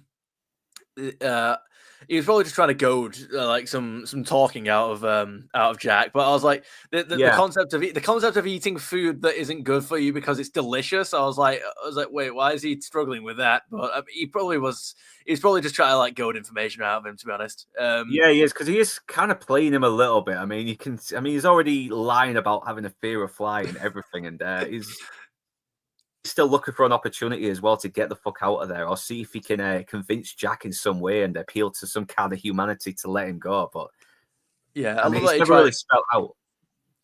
Go on. No, so you were saying something, and I say it's okay. I was gonna say, I love that he tries that lie again with Marvin. He's like, look, there's something you should know about me. I'm really, really not good with planes. It's like, because Marvin knocks him out. But it's before, he does. But just before that, he says, "What?" He goes like, "Why don't you relax?" or something like that. And it does the same thing that Jack says to him, or something like that. Yeah, he says something akin to like relaxing. And it's like, which certainly it goes back to Toxic's remark how Marvin's a blunt instrument. Yeah, Walsh would probably a conversation try to alter the situation, whatever, but Marvin just like, not, oh, you can't fly? Okay, bang. I'll wake you up later. So I think this scene also kind of, it's sort of like, it's supposed to endear to Grodin's character a little bit as well, because, he's stolen money, which is still kind of shitty, but at the same time, he's given a lot to charity. So it's kind of like a way to make him seem like he is a bit more of a moral person in a way. Like, he kept enough just to sort of get away and start a new life somewhere, and he hasn't really been totally frivolous with the spending. But it also gets a little bit more into the character of Jack as well, as like, well, don't you okay, so you rob money to be loved by strangers. I mean, whoop-de-doo. Is like, well, don't you want to be loved? And once again, it kind of cuts a little bit more into Jack's core a little bit, because he's sort of lies saying, lots of people love me. And he says it very sarcastically before revealing it's, no, he's not very well liked. He's got an ex-wife. He's not seen his daughter in Chicago in years. And the other police department in Chicago hate him. And he's been very estranged from his family as well. And now, once again, Charles Grodin is kind of manipulating him as well, but I think at the same time he does want to see this guy sort of, gain some hope. We don't know; it's never really spelled out, but I always kind of guess that he is trying to see a bit of good in Jack. He already knows he hasn't accepted bribe money of Serrano, but at the same time he knows he's still leading him to his death despite it all. Yeah, he's still trying to make a bit of a connection with him. He's trying to like get to understand him. Even if he's got an ulterior motive, that is obviously he wants to escape and he wants him to let him go. He is actually taking an interest in his life, in a just normal human connection. Yeah, they are having a conversation. I know, and this is where he does find out he's a cop as well. So it's like, okay, so Jimmy Serrano, so what this guy's capable of, and De Niro kind of snaps out of it as well and gets a little bit more contained again. He starts, he puts that shield up. Another little character moment as well is like, he gives this, he kind of skimps out on the tips. And once again, he's like, listen, these people depend on tips. I mean, why are you cheaping out on them? A little, not throwback, but a little bit of a hint of Reservoir Dogs. Yeah. I don't tip. Yeah, I don't tip. What do you mean you don't tip? You don't believe in it? Well, shut up. What do you mean you don't believe in it? So yeah, and I like the fact that he lets him know that, listen, you take me to jail, I'm going to be dead. So sooner or later, I'm going to have to escape you. And even today, I was like, yeah, I'd like to see you fucking try. So once again, he's using his different method as well. And it is a very smart method as well. Just pretend to be the friend of someone you're meeting up to get the information. And this guy kind of gives up the information pretty quickly because he's very unassuming about what his intentions are. So yeah, he tries to get the Doge, but of course it doesn't work out because De Niro, gets the drop on him. And yeah, he's wondering how the fuck did he find him? It's like, yeah, man, if only you knew. If only you knew. So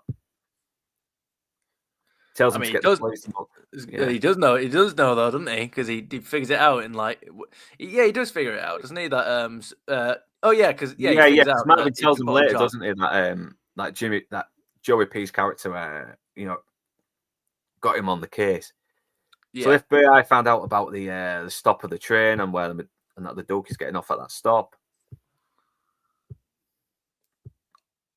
So yeah, but sadly, Jack Walsh and the Doke are gone as well. And it's like, well, Jack Walsh had this guy on the train earlier, and his real name is Mosley.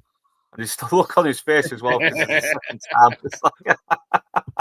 It's brilliant. I think it was the earlier scene when the two agents come into his office. Like, is this news going to upset me? Safe to say, sir. I'm not sure if it happened there or later on in the film. You gotta love those, just like in every movie, just those isolated 1 to 2 second moments, that little instant expression from the actor. It's like when you hear that one piece of bad news that you just did not want to hear, and then they're brilliant. No, this is where it tells him that we had to jump off the train again. It's like, yeah. And he is very suspicious about Marvin getting on him as well, and he's like totally denying it as well because he's a backstabbing, two-faced bastard, and he's not to be trusted. So now it tells him, and this is where it tells him where he's between Toledo and Cleveland, and the FBI are listening in on this as well, so they're gonna close in on them once again. Logical explanations for why they end up kind of getting caught by the FBI or need to escape the FBI or the mob. So now it tells him he's taking the bus, and it's like, why are you taking the bloody bus? What happened to the bloody plane? So once again, he goes out to get the donuts and lets the mob know they're going between Toledo and Colorado. And this is so funny as well because he gets fucking caught out red-handed by this little old lady as well, who's just doing her job as well. It's like he finds out the credit card is being cancelled now, and it's it takes him a while to come to terms with it.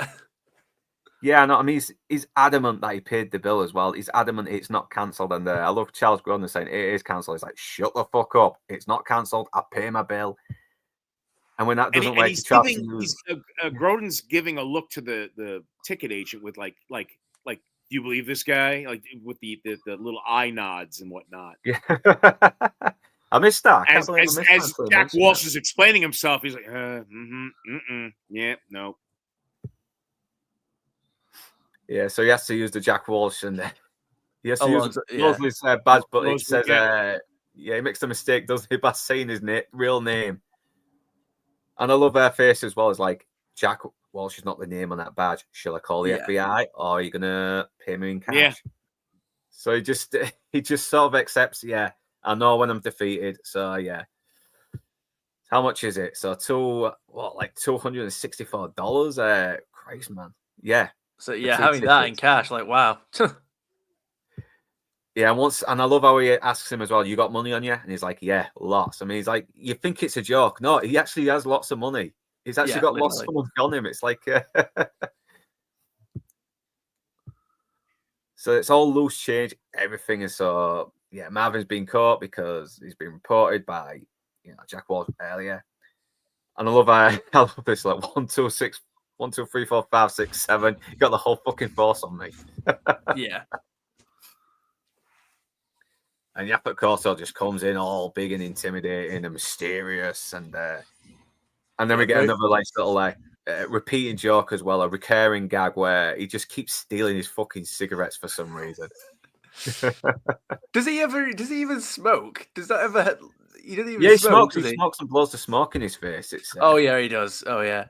I just thought I'm trying to decide what would be funny if he just like never smoked. But anyway, Right, he just did it just to piss him off, just to piss yeah, Marvin off. And I love the fact that he has this look of disgust on him as well, because it's another bounty hunter. So yeah, he smokes this. He blows the smoke in his face. yeah. Did you guys? I had to pick up a phone call after I went and used the restroom. Did you guys talk about how smart the Greyhound lady was? Be like, sir, that name on that badge does not match the credit card. Yeah, everyone else gets fooled, don't they? But she's like she has these eagle eyes, and she just notices it. And Jack has to accept, yeah, I've been caught out. I'm going to have to pay cash. I'm going to have to swallow my pride and use up whatever resources I can now to get this guy on the bus, and hope I can fucking make it there. And yeah, it's funny. It's just funny. His look on there is like, yeah, okay, I give up. Let's just pay for the fucking cash. Once again, Charles Grodin being the annoying sort of clean living guy. Come on, cigarettes are killers. I mean, yeah. I mean, I can't believe you used to be able to do that in the 80s. Smoke on I the know. bus. I forget that used to be a thing. It's like, I think I was only 18 when the smoking ban came in England, and I'm like, shit, man, we You had it good back in the day. You only just reached the age of legal smoking, and then they banned it.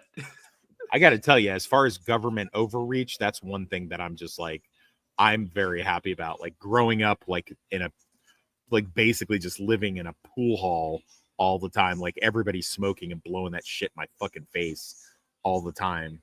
So I don't smoke, but I think just let people fucking smoke in places. But it just depends. no, because that affects no. That affects other people. That's nah, fuck that. Yeah, shit. I don't. It's yeah. I mean, I'm not gonna. I don't have loads to say on the topic, to be perfectly honest. I don't have anything to say that hasn't already been said. You know, I'm gonna derail the stream if I carry on. Yeah, but it's. I think it does kind of like add a bit more context as well, because Grodin's got a pretty good marriage with a woman, and I love how Jack is very cynical. It's like, oh yeah, she stuck it out with all your millions. You know what a trooper. It's like, listen, I don't have millions, okay? I've got enough, but I gave it all to charity. And once again, because Jack has kind of opened up a little bit about his being estranged from his wife and his daughter, he's like, listen, we're going to be reaching Chicago in 2 hours. I think we have plenty of time for you to get me to LA. You know, use whatever time you can to try and reconnect with your family. And he's not happy about it as well, because he's getting into his business here a little bit. It's like, this is very personal. But it goes to show that I think Charles Grodin maybe does want to see, probably does have a little bit of a, he doesn't have a very low opinion of Jack Walsh. I think he sees there is a good guy in there somewhere. Mm. I mean, what's your thoughts on that, Toxic? I think so. I mean, I don't think he just sees him as a mark at this point. I think he sees there's this broken guy in there a little bit, and he's obviously resourceful. I mean, really at this point, to be honest, he's his only hope. I mean, I think there's also a part of him that, even though it's inconvenient for him at the time, Duke appreciates the fact that Jack won't take a bribe. I mean, yeah, he wants to bribe him, sure, but at the same time, it's just like he knows, okay, well, if this guy won't take a bribe, then he probably won't sell me to the mob. So maybe I've got a chance with him. So Yeah, plus he's the only Yeah, guy I who was can gonna say, like, sit these guys down as well. He's like he's the only guy who's armed in combat, everything, and you know the joke is very resourceful, but he's not a police officer. He's not a guy who handles guns or anything. He's not a tough guy. He's just a guy who's very good at sort of using his wits when he has to. I was going to say, like, even all the interactions with De Niro's character, he's clearly, I would say, gathering info and playing the strengths that he has. Because yes, you're right. He's not a fisticuffs, draw your weapon kind of guy, but he clearly plays, like, I guess, a little bit of a head game, and is learning, and probably does have a level of respect for Jack Walsh's person. Yeah, So he's I mean, kind you of can like Jack Walsh's evolve. Yeah, you can sort of see he's evolving a little bit, but he's kind of only he's kind of only opening up to him because he's like, okay, you fucking wore me down. I'll bloody tell you, you know. Yeah, I mean, he's been kind of gathering information every time he's giving him agita. So that's kind of like it's something that I don't think you would see in it would be two-dimensional in a current remake or a current film or a remake.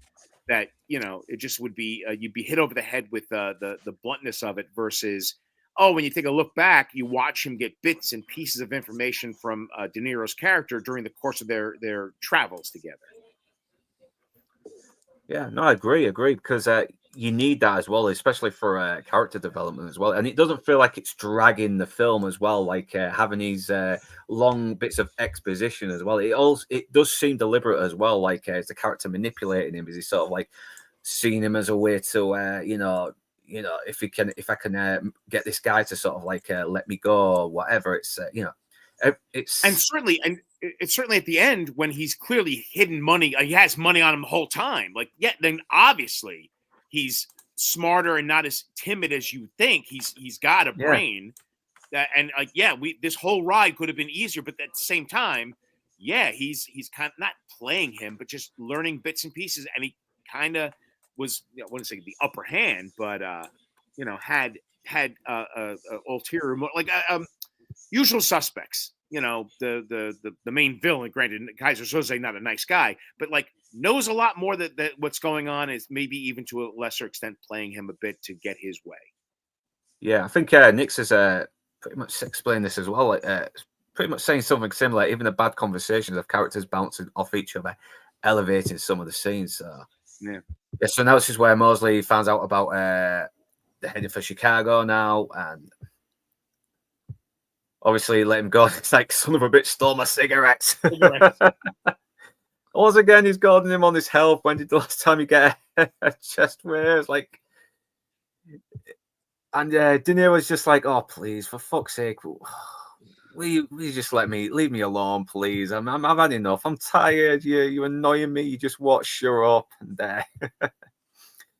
another little line, why weren't you popular with the Chicago Police Department? So obviously, we see that Serrano's kind of got his troubles as well with this whole Madoka. It's not just him that's affected by it. It's like other people who are probably a little bit more higher up than he is, but at the same time, who he needs to do jobs with, who have trust in him, whatever. I mean, this lawyer guy played by this actor who's always been fucking old. I keep forgetting his name, but I've seen him in loads of films. He's always like a general or a government guy or a mob guy. Yeah. I know, and he's like, listen, we need this taken care of, but please do not make a mess of it. We don't need any more attention. And Dennis Farina's like, listen, shut the fuck up. Let me do things my way, okay? Yeah, there's no point in having a legal counsel if you're not going to listen to him. I mean, otherwise it's worthless, isn't it? By the way, one of his best lines in another movie, he's not going to hit the streets. He's the same age I am. I get up 4 times a night to take a piss. That's it, yeah. It's The Rock, isn't it? Yeah.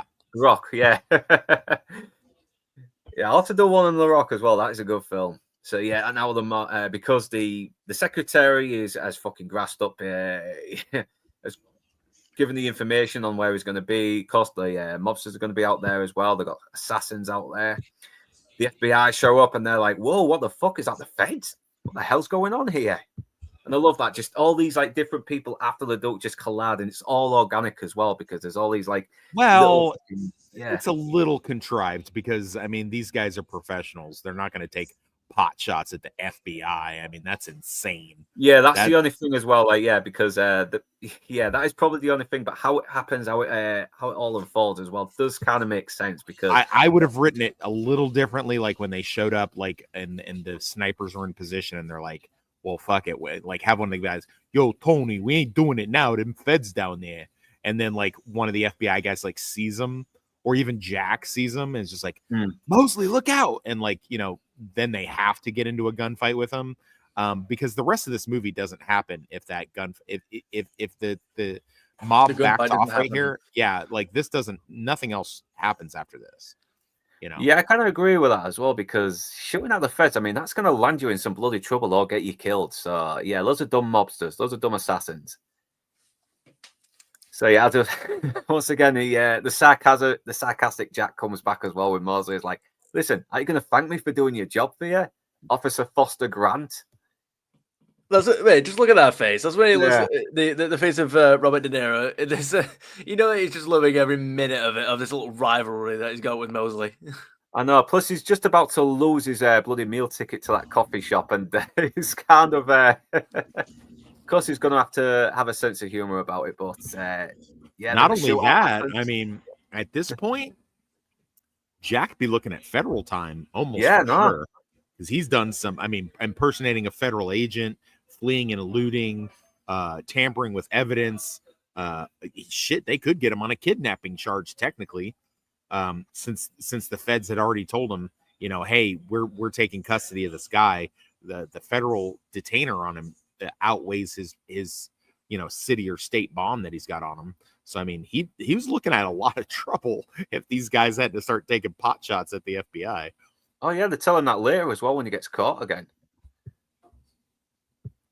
Yeah, and the thing is, when I look at the DVD, it's got an 18 certificate, and I don't know why. Yeah, there's a lot of F-bombs, but there's no like blood splatter or brains getting blown out when people get shot. The violence is very, very PG, and I really do not understand that. Well, I mean, clearly, this was done because Trump doesn't like De Niro, and he caused this in some kind of way. I mean, clearly. Yeah, that's why I went back in time and did it like 30 years ago, 40 years ago. Maybe that's why like De Niro has the TDS, because he went back in time and did this. He ruined it. Ruined it all. He had it all, he blew it. Yeah, and they conveniently managed to steal Mosley's car. Out of all the cars they could steal as well, they end up in Mosley's car, which, okay, this is one of the conveniences, but it does sort of make the plot happen as well a little bit more. It does sort of, it gets him, it makes him aware that the phone is being tapped at his employers.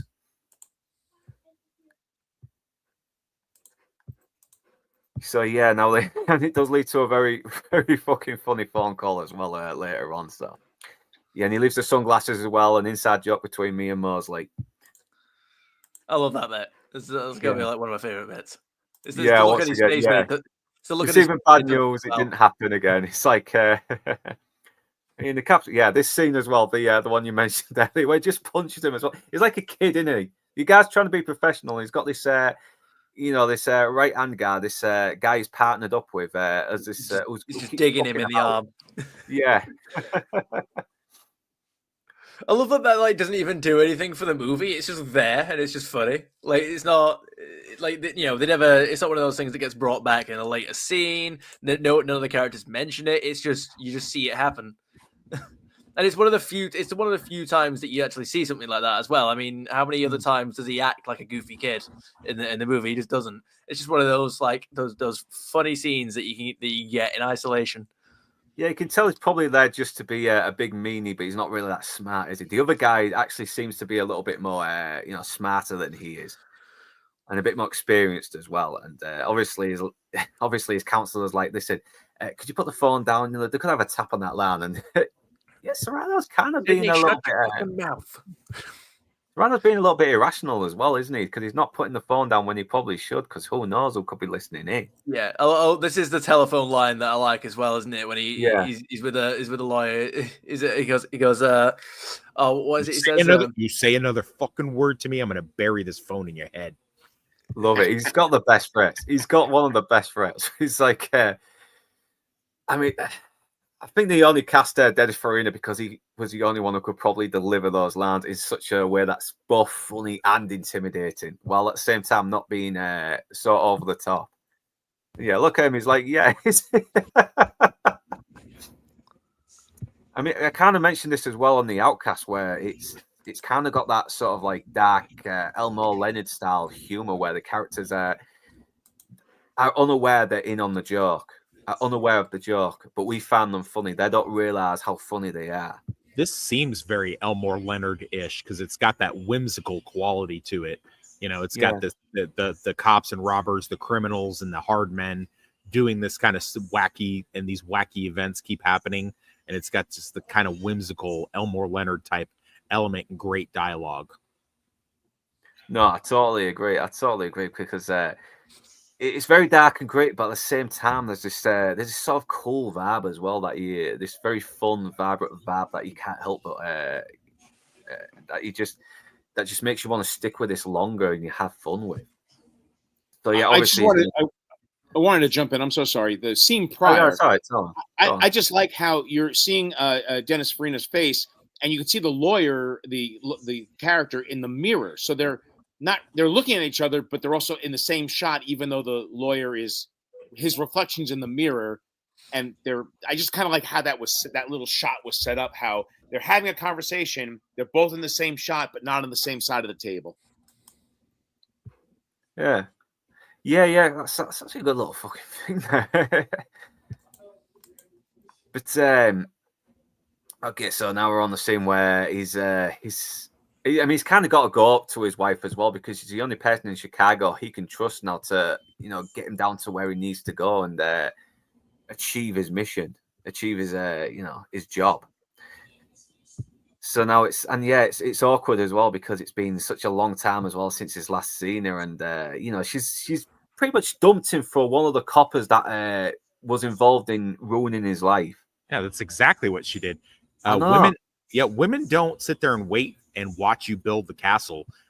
They don't want to see you win the race. They wait at the finish line and fuck the winners. I know. I mean, it's kind of interesting later in the movie when Jack meets up with Serrano again. Serrano knows the captain. He knows the police officer that his wife's with now. So I think that was like an interesting little. It wasn't like a direct reveal of anything, but it was like a nice little implication that he's probably on Serrano's payroll. He knows that cop. So. Oh, for sure. Yeah, that cop probably helped plant the evidence on Jack. Yeah, I wouldn't be surprised. And she fucked Jack off with that cop. That was kind of cold. That's really cold. Yeah. I really didn't like this character. I mean, last couple of times when we watched him, I'm like, you're a fucking terrible woman. You are. I mean, she's not a terrible woman. She's a woman. They're all terrible. And she's already got a kid with this cop as well, and he's like, yeah, this kid's gonna grow up fucked up with a crooked copper as a dad. That's gonna be bad for him. You just know. Yeah.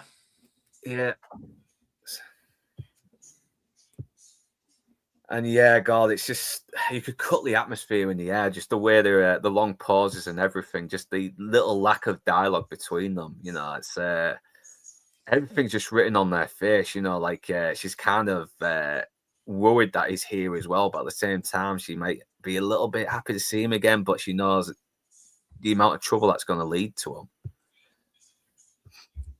Yeah, and it looks like Chicago already knows about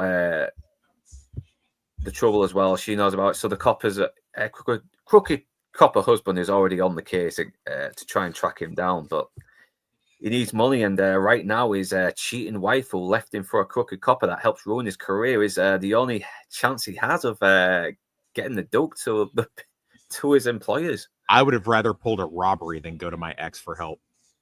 Yeah. But that's the thing with Jack Walsh. He's not that kind of guy, is he? He's still kind of this deep down. He's still this Boy Scout. This until he is. Yeah. Yeah, trying to solve his problems without crossing the line. So yeah, he's gonna not grovel, but like go to his ex-wife versus robbing a train. Robbing a train? I meant like What? robbing a bank or stealing That's a train. very old school. Robbing a train? I knew you were old, but not that old. Jesus. Would he go This get his here's a 6 stick up. shooters? He go get his 6 shooters and get on his horse, go rob the Wells Fargo train? Bunch of bastards. Yeah. And he's they both don't help the situation as well because it's just like, listen, you come here, we have a special day today. You run it's like, oh, what is it? Payoff day. I mean, he's really trying to fucking hurt her as well because that's like a lot of years of repressed anger as well. He's unleashing on it after what she did to him, and I kind of don't blame him. I really don't blame him. Yeah, he should have put his fist through her face. That's what I would have done. Yeah. They might have brought him the wrong kind of attention, considering he's on the run right now. She'll learn. Well, it's not like he's going to see her again. It's like, the cop that he knows he's already looking for him might just put him on a vendetta when he's trying to be on the run. I know, but he does eventually calm down when he sees his daughter there, and it's like, yeah, I like that scene. I like it how silent it goes. It's so heartbreaking as well. I mean, the look on her face as well. I mean, she conveys so much without saying a fucking word. You feel for this girl, She obviously still loves her dad and looks up to him, and it's. You can tell this girl is missed him both kids are just out of earshot. Like the little boy is just around the corner eavesdropping, and the daughter clearly heard this entire exchange.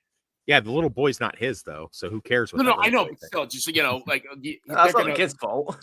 Yeah, he's gonna rat out the like the wife knows that when husband comes home, that little boy's go, oh, daddy, guess what happened today? And as far as the emotional impact, clearly from the shot, the daughter was watching the whole thing. The daughter was eavesdropping the whole time. I know. And look, he can barely say a word as well. It's like a long time. It's like, what do you say after all these years? He got so big. It's like, God, you can really just this little sentence as well. Just establishes just how heartbroken he is that he's missed so many years with his daughter, and you can tell and it kind of homes in more to the point of just how Serrano has ruined this guy's life. I mean, he's taken everything from him. His wife, the daughter that loved him so much, and she's not angry at him as well. She's not going, Daddy, why did you leave me? No, she understands the situation. She gets it, and then that later on the next scene, she's giving him whatever her Girl Scout cookie money or whatever this. And he's like, no, I can't do that. I can't do that. I mean, that just goes to show she clearly knows what's going down with the dad, on his side. Yeah, and go on. No, he was going to say something. Go on. I was going to say, I did like that scene that, like, even though he was pretty desperate for the money, and the daughter was giving him some money, he did still care. Like, even though he hadn't seen his daughter for 9 years, he hasn't been a part of her life in so many years.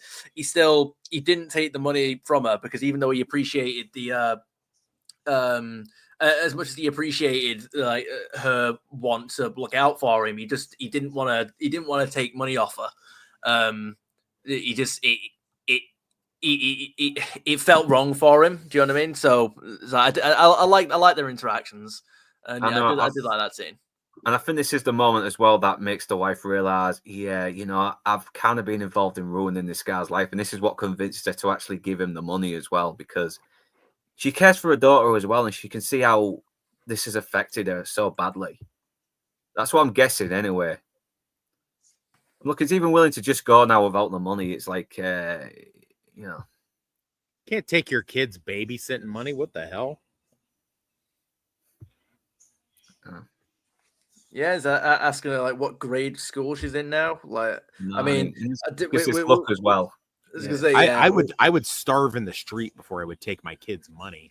That's crazy. If it was my kids' money, and just getting it would save my life, I'd be like, well, no, I'm gone. I'm taking my kids' money.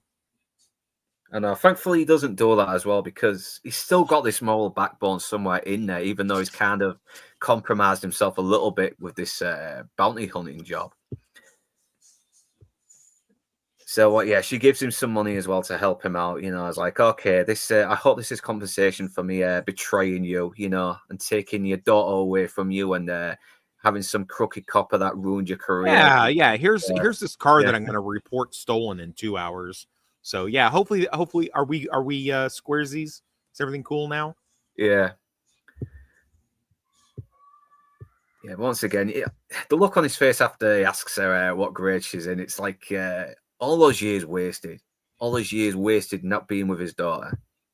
And you can probably tell he loved being a father as well. She gave his life some meaning, but now because he's got no family, he's working this job he hates, he's devoid of any meaning. Yeah. Oh, I don't know what happened to this actress. Did she go on still more? Because she fucking does a good job. She does a good job in this short amount of screen time. And then we go back to the comedy, and it doesn't sort of feel like very flippant either. I mean, it's given us a little bit of time to sort of breathe and absorb the emotional weight that's happened, but now we sort of get back into the plot now. And this is where he starts saying, "Where are you?" I'm in the Boise, Idaho. I'm dressed in like a candy shop or some shit like that. Howard Johnson's wearing a pink carnation. It's like, what the fuck are you talking about? I love how you can see their faces change, like as they start realizing what they're doing. And he makes some kind of like constipation joke. He's like, because you've been sat on your ass so long. Yeah, the stink of BO, the smell of coffee breath, they're constipated by sitting on their asses way too long. It's like, I'm not talking to you, I'm talking to the other guys. Hello, your phone is being tapped. I mean, to be fair, this took Jack a long time to figure out. If we're being honest, this took him a little bit too long to figure out. I realized there was a lot of things happening, and obviously Duke was distracting him and being annoying, but this took him way too long to realize that they keep showing up everywhere that he goes, no matter how much he changes venues and changes, directions and things like that. They keep showing up and popping up everywhere.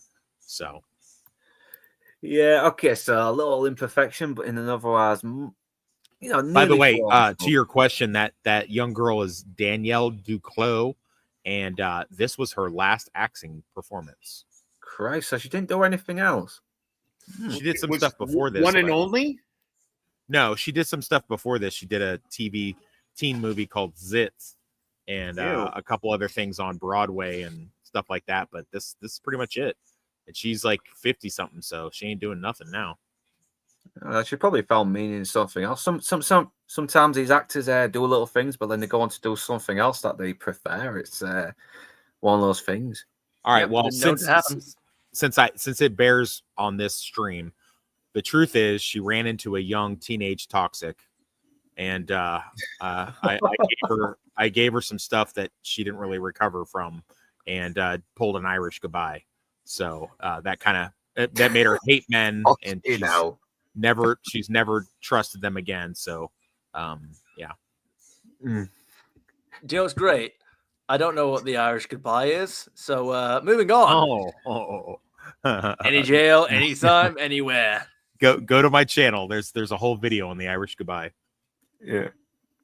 We'll move on from the Irish goodbye in case we get shut down. So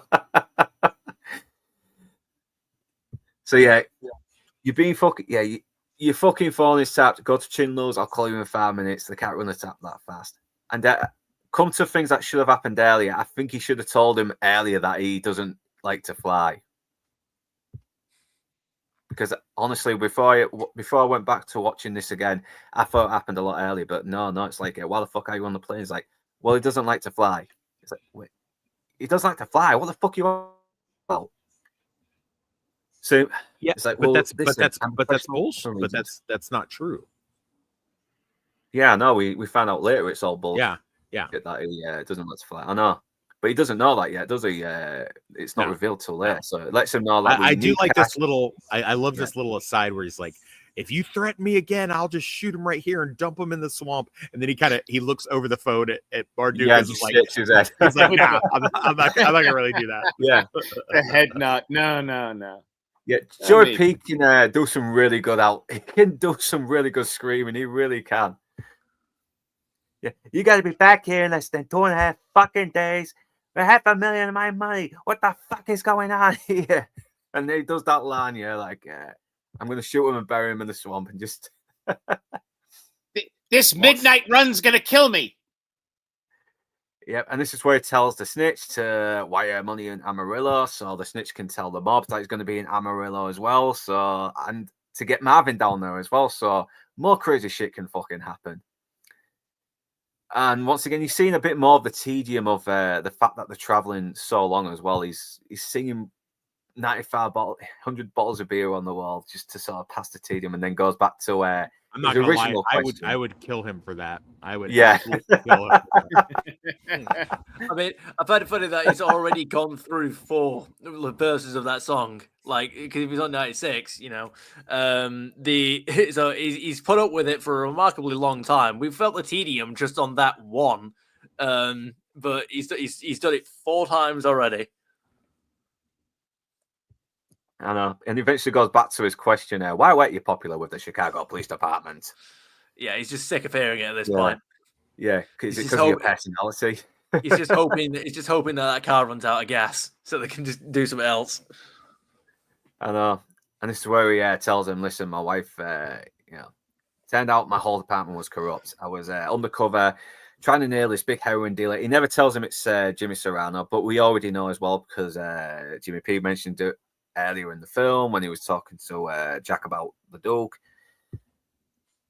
And this is the reason why he is still going through with the job. Like he's been paid to do a job. He's going to see it through, no matter what the consequences now. And Yeah. and that's why he's not accepting any payoffs, even if it is a higher pay that could be a very good, nice little retirement fund. So yeah, it's obviously the Duke is now realizing just how fucking destroyed this guy is as well, and how how much experiences has really changed him. Yeah, And they'll get back to the watch as well. Yeah, he's given the explanation of like why he prefers the well, we don't know that he prefers it because of what we find out later when he meets Mosley again. But this is where we get the scene where he explains why he's a Bond bounty hunter. It is because there is no one to pay him off. Yeah, it's shit, but it's better than the alternative. Yeah, it's not that he can't be paid off. It's that he doesn't have any friends that can be paid off. It's that his boss can't be paid off. It's that the only one who could be paid off is him, and he's not going to accept that payout. Whereas when he was a cop, all of his he's got an entire force of 500. I don't know how many police officers there are in the department, but because he's got 500 officers at any one point who are all paid for. All it takes is just 2 or 3 to plant something in his house. Whereas if he's a bond dealer, then it's just him. Being your own boss, with the exception of like the bonds bailman, to give him his contracts. Mm. So it's just he doesn't deal with any other coworker. I work alone, kind of thing. So to get away from that, I guess toxic environment. Yeah, someone say toxic. He's all right. He's BRB. Yeah, he BRB'd. He's fine. Yeah. So now they're trying to. Here's the cheap price of a cup of coffee. Yeah, 53 cents as well. 53 bloody cents for a coffee or a tea. It's like, what the hell, man? 1988 times. I love that. I love the way, like, when they're doing that, the prices. He's like, how much for a coffee? 53 cents. And he goes, how much for a tea? And she just goes, 53 cents.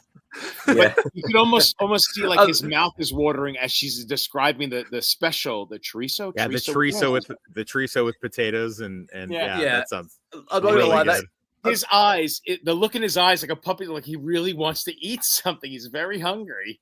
Yeah. Do you reckon he did that at the end of the movie? When he was no, because he wouldn't have had any money left, would he? Because he gave it all to Jack. I was gonna say, do you reckon he went and did that like after the credits hit? He went and got himself some. I don't like, know, but potato. after he had his wife pick him up or something like that, I guarantee you he's like, baby, we got to go get some chorizo and potatoes and stuff like that. Yeah, that does sound nice as well. It's like, and I can tell in his eyes, like, we won't be having that, and he has that look on his face as well. Yeah, I'll get to it later as well, but yeah, it's here we go. Yeah, he looks like he really wants it, doesn't he? And it's like, we won't be having that, thank you. And he's got that look on his face. But you bought cigarettes. Yeah, I can't tell. Yeah, I need these. I can't tell you how many times that was like straight out of my childhood. You know, it's like, Dad, can we get something to eat? Oh, sorry, buddy. Daddy needs his cigarettes. I'm like, oh, okay, cool. Yeah, the falling of tobacco addiction. Then he foolishly gets his hopes up. He's like, all right, 10 minutes will be at the Western Union office, and then we'll have 500. And I'll buy you a nice juicy steak or whatever you want, okay? I know it's like. By the way, the cost of a pack of cigarettes, in '88 was anywhere from 80 cents to $1. So he definitely had money. It was £6 or £7 now for a pack of fucking 10. I don't know. I don't smoke. What's a carton of cigarettes going for now? Like 50, something like that. Stupid, crazy. And people are crossing state lines to get cheaper cigarettes, like in Jersey or whatever from New York. They'll cross the boundaries. They'll cross state lines to go buy cigarettes in another state just because it's like $10 cheaper. Shit, man. Yeah, it's hyperinflation for you in some states. And I kind of like how De Niro's a little bit hypocritical. It's like, you're in this mess because you're in this mess. I didn't put you in it. It's like, yeah, you've done the same, mate. You've done the same. You tried to challenge Serrano, and you got shit canned for it. Yeah.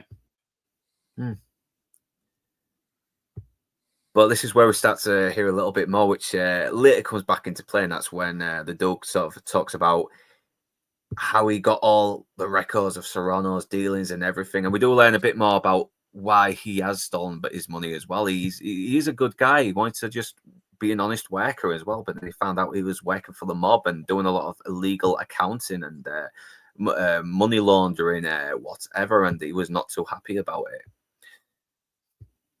And it was going to put all of the records on disc as well, because not only will it put Serrano away, but all the people that he has connections with.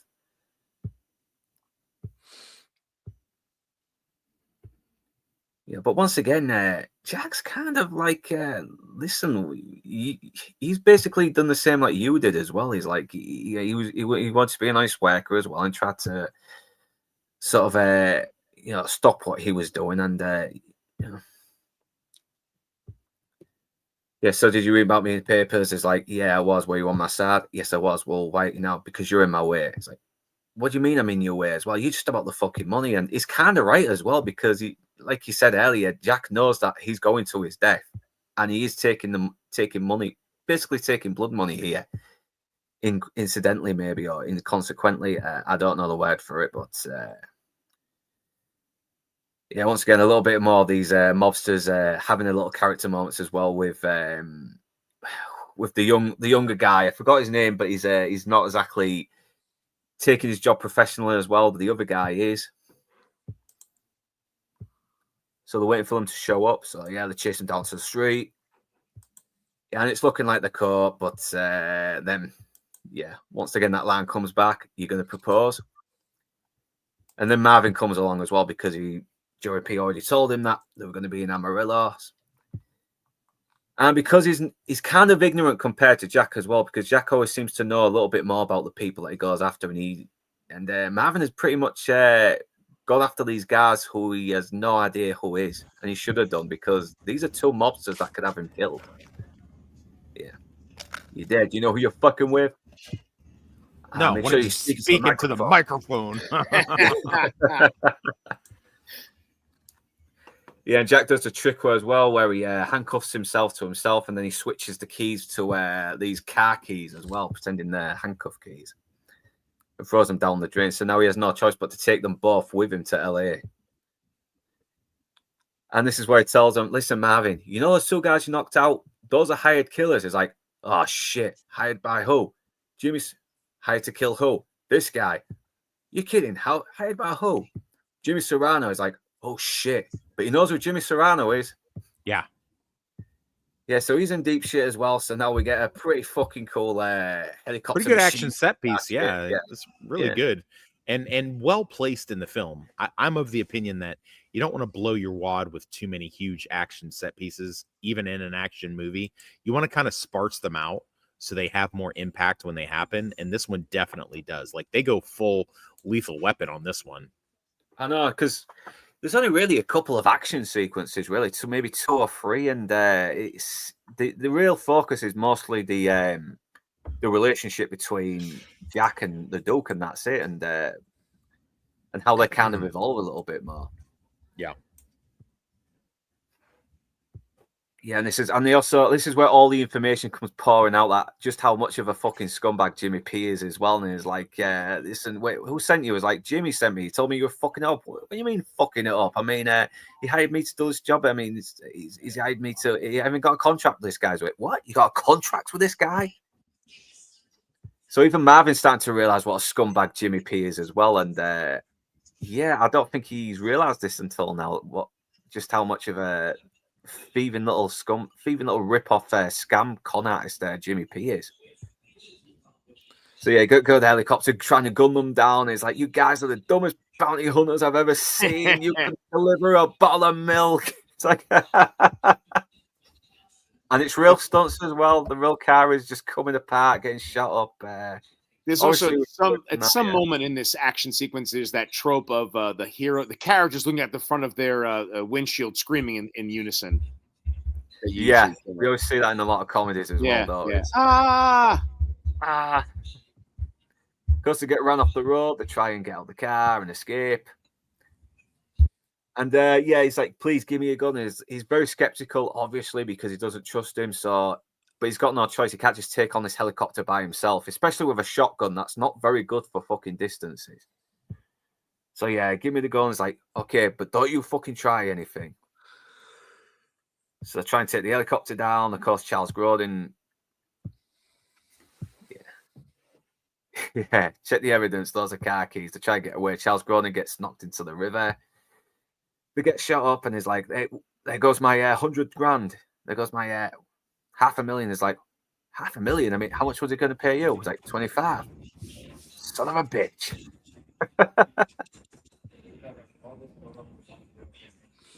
Yeah, it's just cool as well, where he just shoots the propeller on the tail, and blows it up. I've had GTA flashbacks from watching that happen. Right? Definitely a GTA flashback. I love De Niro's face as well. I was like, yeah, that was fucking awesome, that. Yeah, he's actually surprised he pulled that off. Yeah. Holy shit, Jackie got him. It's like Marvin knocks him out. They had this little fucking moment of bonding for a second there as well. And then, yeah, back to being rivals again. Yeah. Jesus Christ, they must have had some fucking experts on there to stop them from getting hypothermia, just because, Christ, that river can fuck you up even in a matter of seconds if you don't get changed. Yeah, so he tries to swim in, and he ends up getting caught in the river as well. And yeah, this is one little recurring gag as well that happens once or twice. And he's like, do you promise to let me go? And he's like, fuck you. He's like, well, you're making it very hard for me to do the right thing here. So eventually he knows he's going to lie to him as well and say, yeah, I promise to let you go. And it kind of shows how like Grodin is a good guy as well. He's not going to let a guy die, even though he is taking him to his death. But yeah, De Niro let fucking lie to him, puts the handcuffs back, and I love what that leads into later in terms of the whole like the lying bit. So which one of you's lied first? Yeah, you lied to me first. Technically, you lied to me first. Yeah. He goes, what are you talking about? You lied to me first. He goes, yeah, but technically you lied to me first. Yeah. It's like You didn't know I was lying when I lied to you first. Yeah, he's just fucking caught on this car now, and he can't get out because De Niro just threw the fucking keys away. It's like, why are you gonna stand there with your thumb in your ass? Oh, rest in peace, John Ashton. Rest in peace, man. Once again, he gets more information about what's happening, and yeah, it's like I said, is this going to be bad news? And it's like, I think this is the scene. Yeah, like you said earlier. Is the response? It's safe to say so. Obviously, he's trying to kill off the tedium by just mentioning this very mundane thing about this Lyonnaise potato. It's like the recipe, everything. It goes beautifully with steaks and chops, and even Dino was like, "Please shut the fuck up." Yeah, and thank God they get caught. They get picked up by some illegals smuggling into the country. Probably, who knows? Yeah, couldn't get away with that these days. No. Yeah, hey everyone. Yeah, hey. Yeah, hey. Ice would be all over them. Yeah, I speak a little of the language, not your language, but yeah. So now the goons after actually go to their boss now. This is something that they're not very keen on because they could get fucking whacked just this second. Because that's mobsters. They'll fucking, even for no reason, they'll whack you. Is it? Listen, what the fuck is the trouble all about? I mean, this guy is a bloody accountant. And the lawyer is obviously like this. I hope this is no way of coming back to us. He literally listens to nothing that lawyer says throughout the. I know. It's doesn't. I mean, it's like, what the hell? Is the lawyer even present in the finale? I'm trying to remember. No. Is it yet? Oh no, actually no. He advises him not to do the deal, doesn't he? No, Right. I don't think the lawyer ended up at the airport at the end. I think he was smart enough to stay But away. he listens to no advice. Yeah. This guy, his consigliere. No, what I was trying to put together was like, did the lawyer just bail on him after like not being listened to for so long? He's like, right. If he's smart, Yeah. I mean, because otherwise, what's the point? It's like, yeah, I just can't. It's like trying to convince the council in Mass Effect to just not kill themselves. It's like, look, I give up at some point. I give up. Yeah. Then again, why doesn't Serrano just let Jack Waltz take the guy into jail and then have some prisoner just fucking shank the dope? I think it's because he wants to know where the money's gone, doesn't it? Isn't it something like that? He wants to know what like what's happened to his money. Yeah, but he was gonna just kill him anyway, wasn't he? I mean, he wasn't. After he catches him at the end, he was just gonna kill him anyway. I think he was just pissed off because it was the principle of the whole thing. Because he's still got money. He's still got money. Yeah, I think it was less about the money and more about the how dare somebody do this to me, because it's that whole if you make God bleed, then everybody can come after him. Yeah, also he's even said, you take me to jail. Sorry. I was going to say, I think it's implied that, that money's gone. So no matter what he does, that the money's already been stolen and donated and spent and gone. It's not like he hid the money in a box and he wants that money back. So I think that's off the table. So I think it's just a question of, you crossed me, I got to make you, to take you out because you pissed me off so much.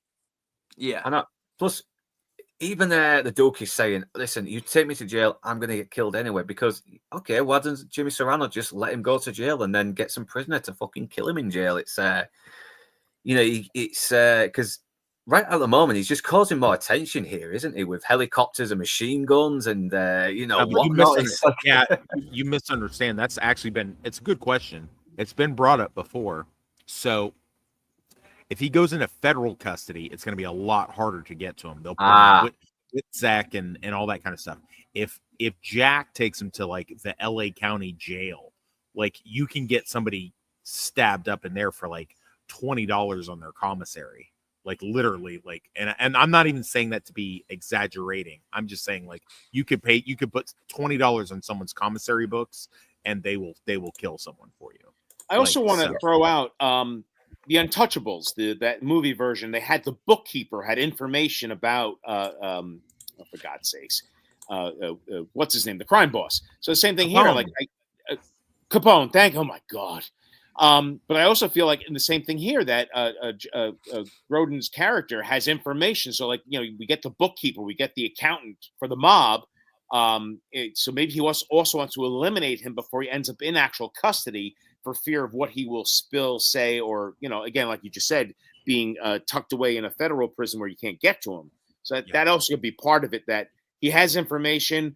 The feds, the cops, they get a hold of him. Now they have this information as well to put away the crime boss. Yeah. Maybe. No, for sure. Yeah, so now they're on this fucking God knows where these native Indians are just sat here, and he's asking for a phone, and he's like, they just start laughing at him as well. He's like, no telephone. No telephone. Yeah, because he already knows he's in a place where everyone's looking at him thinking, hey, look, who's this fucking dumb white guy? Yeah, and he spots the plane as well, which which it leads to one of the best reveals in the movie, the fact that he can actually fucking fly. And he seems that little face as well. Let's go back. That smile on his face is like, ha ha ha, I fooled you. I'll be away. I will never see you again. Ha ha ha. Bear up, blind, you son of a bitch. I know. De Niro's reaction is so fucking good in this. It is just so good. It's like, yeah, all this time.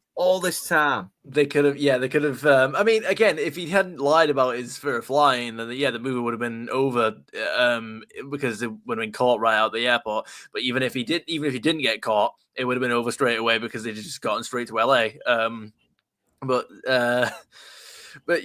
yeah. I forgot what point I was even going for there. But yeah, fear of flight. All of this could have been avoided. Oh no, what's this? I know, it could have as well, but yeah, he had to lie as well so he could find the opportunity to escape. But God, it's so good when you find out that it is all a lie as well. I was laughing my ass off the first time I watched this. I was like, oh my God, he fucking isn't, is he? So yeah, RTNZ, 10 New Zealand dollars. Thank you very much. Woman staggers into bar, orders a triple vodka. Bartender says, you've just had sex with Chuck Norris. Woman smiles, how do you know? Bartender replies, you've got some justice running down your leg. Oh, man. Thanks for the Chuck Norris jokes, man. Yeah, they never get old. Man. They don't. I swear, RTNZ knows more Chuck Norris jokes than I know pedophile jokes. No, Christ. Oof. You do your own show. An evening with pedophiles and Chuck Norris. So yeah, Box Office Brawler, thanks for joining us. See if there's any more chats that we missed. Signed executive order for all De Niro's films except Heat to be removed. There were dumb people in every profession, so it gets a pass from me. Yeah, movie I've seen the wrong a long time. I've already done this on this site. Maybe Taxi Driver too. I love Taxi Driver. And yeah, Midnight Runner as well, obviously. And Nick's chat blocking a panelist is back. Ban that guy. President. Yep, so Laugh Out Loud, we're not all bad. There's like one or two unicorns in each state. Yeah, so it's obviously one of yours, Toxic, so she's got a good sense of humor about it. By now, it should be in the middle of the movie. Impressions, gents, when you first saw the movie, how invested were you at this point? Oh, totally. I mean, this movie never got boring for me. So facts, justice. Whoops. Facts, hashtag justice. Okay, so moving on with the movie. So, yeah, and he's like, you're a fucking pilot. He's like, I'm sorry. I didn't feel it was necessary to share that information with you.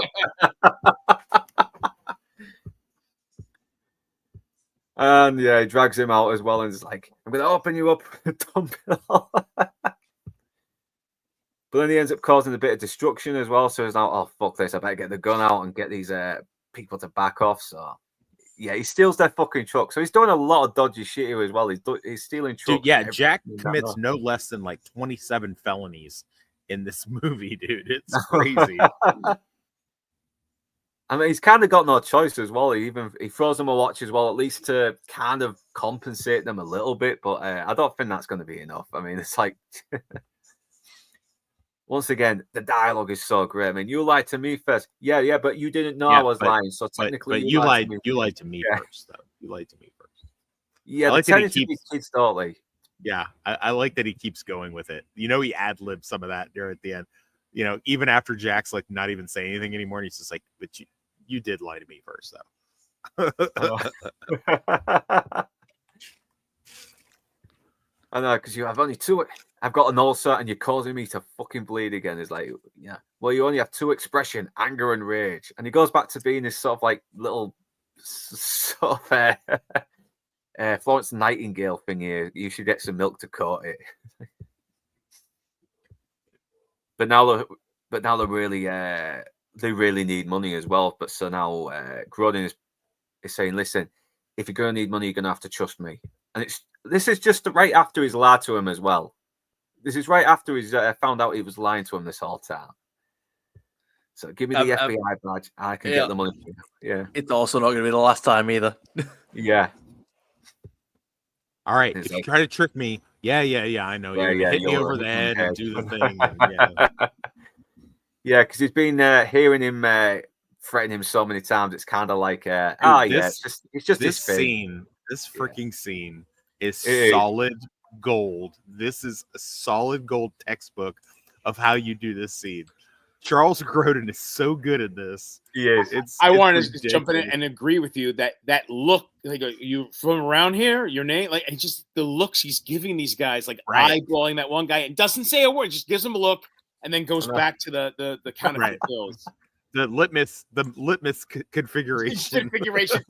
It's like, yeah, this is a good example of getting away with bullshitting, but because you have the confidence to make it look like you know what you're talking about.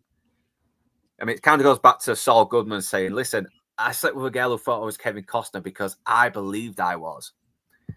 Well, there's a thing in improv, like, you just, as you say, you're on stage talking about something, even if you know nothing about it, when you say it with confidence, like it's supposed to be real, whether it's an astronomy thing or a recipe thing or an actor thing, Yeah. you just say it with confidence, just like what Grodin's doing here. Oh yeah. It's like, and people buy it just because of the way you. That's like 80% of my job is that. 80% Yeah, of my job is just being just confident. bullshit, Yeah. bullshitting, and people buy it.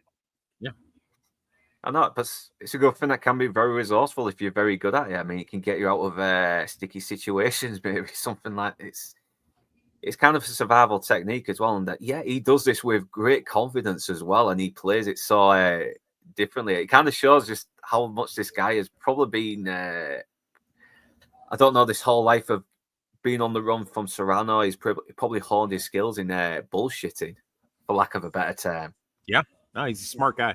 And even that earlier scene in the train with Ashton's characters. Yeah, I'm looking for my friend. Just pleasant conversation. Yeah. Putting the bullshit out there, like, oh yeah, where's my friend? That way? Okay, thank you. And I love that. Even Marvin, who is a blunt instrument, even he is clever and is like, oh, you know what?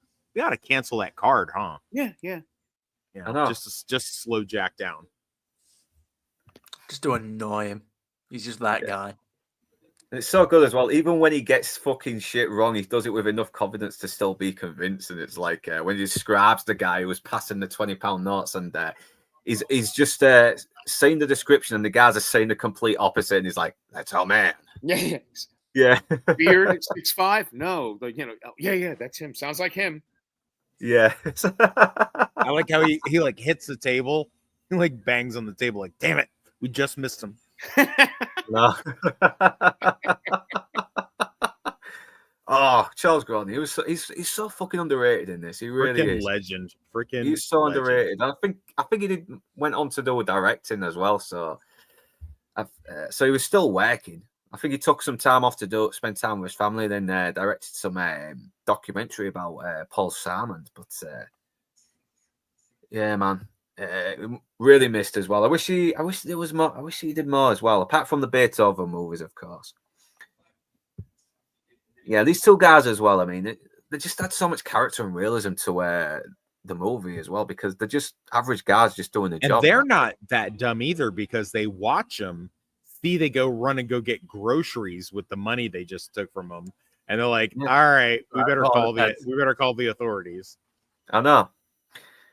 This, and like you said, this old guy as well is so great. It's like they've got so many of these little memorable faces as well, and this guy looks. I don't even think this guy's an actor. He's just some average guy they saw on the street when they were shooting. He may not locations. even have known they were filming a movie. They just probably pulled up on him and just Yeah. started saying this shit to him. He showed up on set. And he's like, "You do realize we're shooting the movie?" He's like, "Do whatever you want. I'll just." I'm here to get a beer. Yeah, I'm just like, to get a beer. Do your movie, like, dude. I'm retired. I like that. I like how directors just allowed these little bits just to happen in the movie to make it feel more organic, and you don't get that in modern days where movies are just written by fucking Californian entitled rich kids who have never had life experience, so they don't know. Yeah, never speaking with about this people either. Yeah. Yeah, I mean, they've basically fucking robbed this place, though. They have. I feel a bit sorry for these guys. I mean, they're desperate, I know, but I also feel sorry for the guys because they've taken money out. Well, in the course of the film, it's just felony number 22 at this point. Yeah, they do a lot of bad shit. I hope the fucking FBI compensated them a little bit after the end, but I doubt it. Yeah, but once again, it does give the FBI another reason to track them down and pinpoint where they could be going. So yeah, they get on the train and it's like, I can't jump on this freight train. It's like, I thought you loved taking the train trip. Once again, a callback to a line earlier and another callback because you promised to let me go. And he just shuts the door on him saying, see you in the next life, Jack. And I love how he's just checking as well. He's like, he's not getting too cocky just yet and he thinks it's safe. And then Jack Walsh just shows up. He climbs on the train and just climbs right through the entrance. It's like, don't overreact. It's like, don't overreact. I won't overreact. Get over there. It's like, yeah, when you fuck someone over and try and dump them and they come back at you, the last thing you want to say is don't overreact. Because they're going to overreact. Understandably. Yeah, so it's like, don't talk to me now. It's like, I've fucking had enough of you. I mean, you've lied to me about flying. You've tried to fucking... but try to dump me again. I'm not having it. Yeah. Is there a point later where he still asks him to trust him? It's like, yeah, that's just it really becomes difficult to trust. It's like, how many times can you trust somebody, be let down, and then still be expected to trust them? It's like at what point is your trust not the issue? I mean, he still is very suspicious that he could fuck him over because he still threatens him if you betray me, I'll hit you over the head, blah, blah, blah. Yeah. But they're in a situation where they're getting more desperate as well. Funds are, running out. They need food and they need gas as well, and they need to find any means of transportation, even if it means stealing bloody cars. And once again, we get Marvin back with the FBI again, and he's stealing his cigarettes again. And it's like, why don't you quit? It'll be cheaper for both of us. And even Mosley's fed up with this guy as well, because this is the second fair time they've run into each other on this Duke case as well. So he knows this guy is involved and he's fed up with him playing games. But obviously he doesn't know nothing. He plays innocent. And then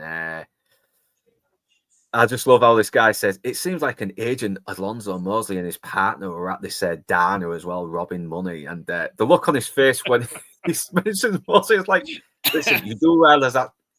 Stop calling him Mosley. It's Jack Walsh. I'm Mosley. Why do you keep calling him Mosley?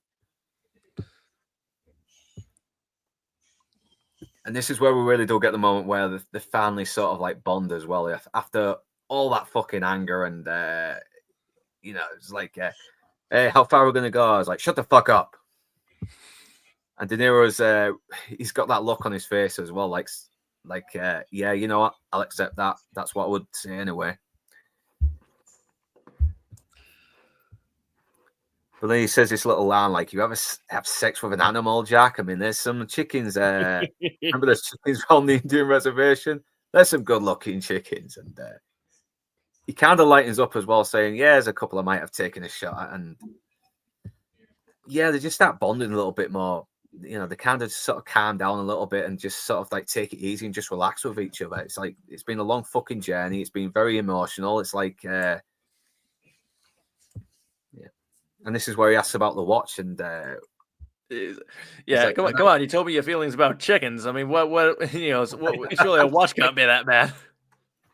I know, and he's kind of got him as well. I mean, he's already said, okay, I probably would have shagged some chicken, so I may as well tell you about the watch. It's Yeah. But it does kind of show just how fucking broken this guy is even more as well. It's like the first thing his wife gave him, and he was always late by half an hour, and she was set half an hour early, so he would be on time. And it's not worked since, because it kind of symbolizes his wife as well, doesn't it? I mean, he needs to get a new watch, a new life, and he's not really been moving on, has he? He's been stuck in the past. He's been kind of consumed about the past. It also represents his wife, because he got something that he thought would be useful to him, And it's worthwhile, broken, yeah. and it's broken and worthless, just like she Yeah. is. So, hey guys, this has been great, but I gotta jump through my asshole a little bit and do 10 million more things today. So, thanks for having me on. I'm sorry I got to bail and sell out. No problem. We're coming to the end of the movie nearly anyway. So, yeah. All right, guys. Yeah. Later. Yeah. Take care, man. And do subscribe. Okay. And yeah, sometimes you just have to let go. Yeah. Get yourself a new watch. In Toxic's own words, does that technically mean he's taking a payout on topic of the movie? He said because he's got 10 million things he's got to do, so he's sorry to be a sellout. I was like, oh my goodness, they got another one. Damn, he sold out to the mob. How could you?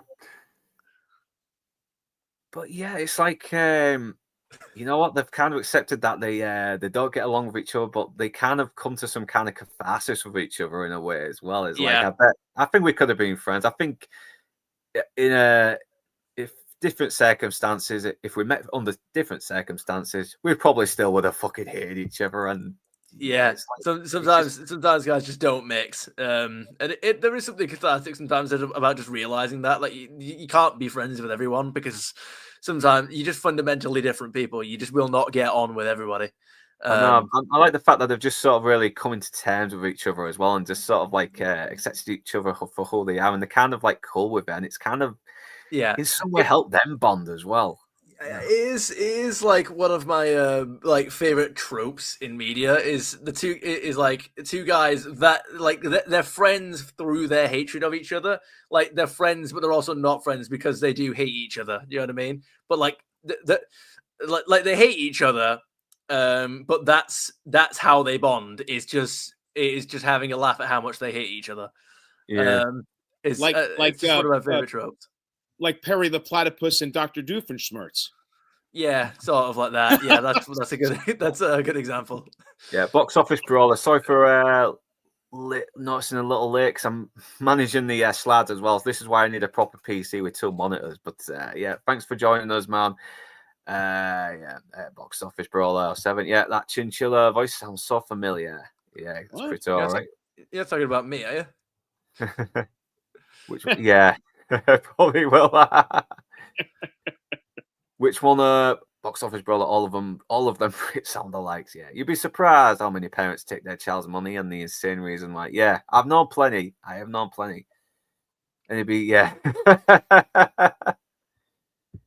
Yeah, I nearly got knocked off by the internet. It was the connection went bad, but it's back on now. Thank God for that. God, it's a lot better than my Men in Black one, where it really really went off. And be starting to quake. Someone infused 20cc potato juice to his internet. Someone said toxic. Love the toxicity, Mr. Q. And would love to see how it was made, especially the river scene. Yeah, I would as well, because that looks like it was pretty fucking dangerous as well, since the actors looked like they were doing their own stunts. I speak a little of the language. I guess I speak a little. Okay, yeah, like a double post. Yeah. Soon stop yawning. I can't. Yeah, because you get restless when you sat all now all the time. So yeah, that's why I keep the avatar up a little bit as well. New record, 30 minutes to notice in the super chat. Be spoken on with conviction. Twitter Chris had just described Twitter. Yes. Very true. God damn it. Inside Man, thanks for joining us. Saw him a little bit late. I don't know how long you've been in the chat. I do apologize if I took ages. Terrible movie, just kidding. One of the few 80s flicks I actually like. Yeah, I watched your stream with Lance, and honestly, I'm kind of kicking. I didn't get to meet Lance earlier, otherwise I would have loved to have jumped onto that stream.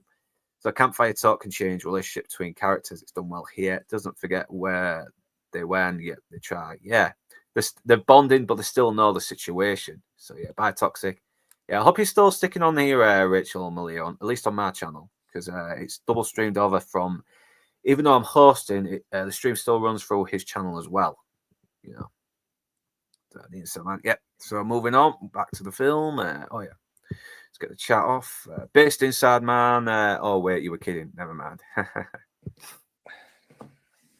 Yeah, once again, cigarettes have been fucking stolen. Well, then you're going to have to go to Flagstaff to get them because that's where your pal Mosley went. So now he knows where to look. So now he's going to follow him now in the hopes it might lead him to Jack. So it looks like they're in Arizona because they've been going west, and because I need to read a fucking map more, I'm going to guess that's geographically correct. So, and I love how Jack is like, listen, you know, he is trying to sort of ease his conscience a little bit as well in delivering this guy to get fucking shanked in the prison. But they've got really good witness protection now. I know, just getting the witness protection, you'll have a new life, you know, and but he's like, listen, I'm going to get killed anyway. I'm going to get killed before I reach witness protection.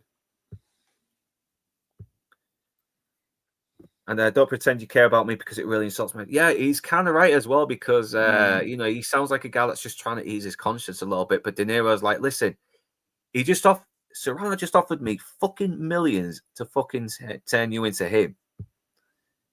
You're the reason why I'm still taking you to a bail bondsman because I refuse to work for that piece of shit. And this is where he finds out, oh wait, so he was the heroin dealer who had your whole department on the payroll. And it kind of makes him a little bit forgiving as well to why he's the way he is. And it's like he even says, I hope it's a nice coffee house. Because I think he does want this coffee house to be good now as well, especially after all he's went through. Because he's gone through the same thing. He has. Yeah, so now they got to jump off the trains, and because they know they're probably going to get tracked down sooner or later. So FBI waits, and I love how Mr. Obvious says, "Well, they could have jumped off halfway before getting here." So Mavis starts driving around, and once again, there's a little dialogue that he has about like the purpose of stops at trains. Yeah, he says it's so dry as well. That's why they have schedules, because that's when you know trains are stopped. You know, it's not before the stop. That's the purpose of having stops. Because people want to stop. Yeah, he's stealing another car again, and he's just getting back to what Toxic was saying. Another felony. You kind of get it as well because they've got no choice, really, have they? I mean, and he's on a ticking clock as well. I mean, hey, he's operating off video game rules. Whatever the protag does, it's right morally, always. Yeah. You start this car, I'll run you over. So, and yeah, this does look very legit, but I need, if Toxic was here right now, he probably would say, nope, that's legit. Or he would say, well, it's not that simple. This is more simplified, but he can probably comment. Without him, we'd be spending a lot of time on the internet Googling to figure out how to hotwire a car or kick in a door or pick a lock. Time saver. He's a big time saver, this guy. So, yeah. Hey, they had lock picking accurate, apparently. So I mean, it's kind of been a bit hypocritical here as well. It's like, I don't like anything you do. You just posed as a fucking FBI agent and robbed a fucking bar. All of that to get to like milk at a grocery store as well. Like, I know, it's like it wasn't even like it was life saving. You quite literally did the kid thing. Plus now, obviously he's going to drive him to the nearest airport now because he knows it's going to be the quickest way to get there, and he knows he can fucking fly. So yes, but of course someone's called in for the theft of the car. You don't see it, but you know it anyway. You just put two and two together because that's what happens. So yeah, Marvin sees that the cop cars are going out, so he decides to follow them in the hopes he can track down Jack before they can. And we get another little car chase. I think it's the least interesting of the car chases, but it's still well done. Because it's done for real. Obviously, there's no CGI, and it does kind of go a little bit Blues Brothers as well, with all the police cars, trying to surround him, and then they're all piling up on each other. Yeah, I've never been in a very intense police car chase, but do they We should normally get- send we- 30? Do they normally send 30 police cars out for you like this? Yeah. Like It depends. Well, it depends on who they're pursuing, but I'm sure Toxic would explain the ins and outs of major police chases. yeah. By this movie's logic, I think it makes sense because Charles Grodin is a high sought after. Yeah. That would. He is it would high make sought sense. after, isn't he? Asset for the case.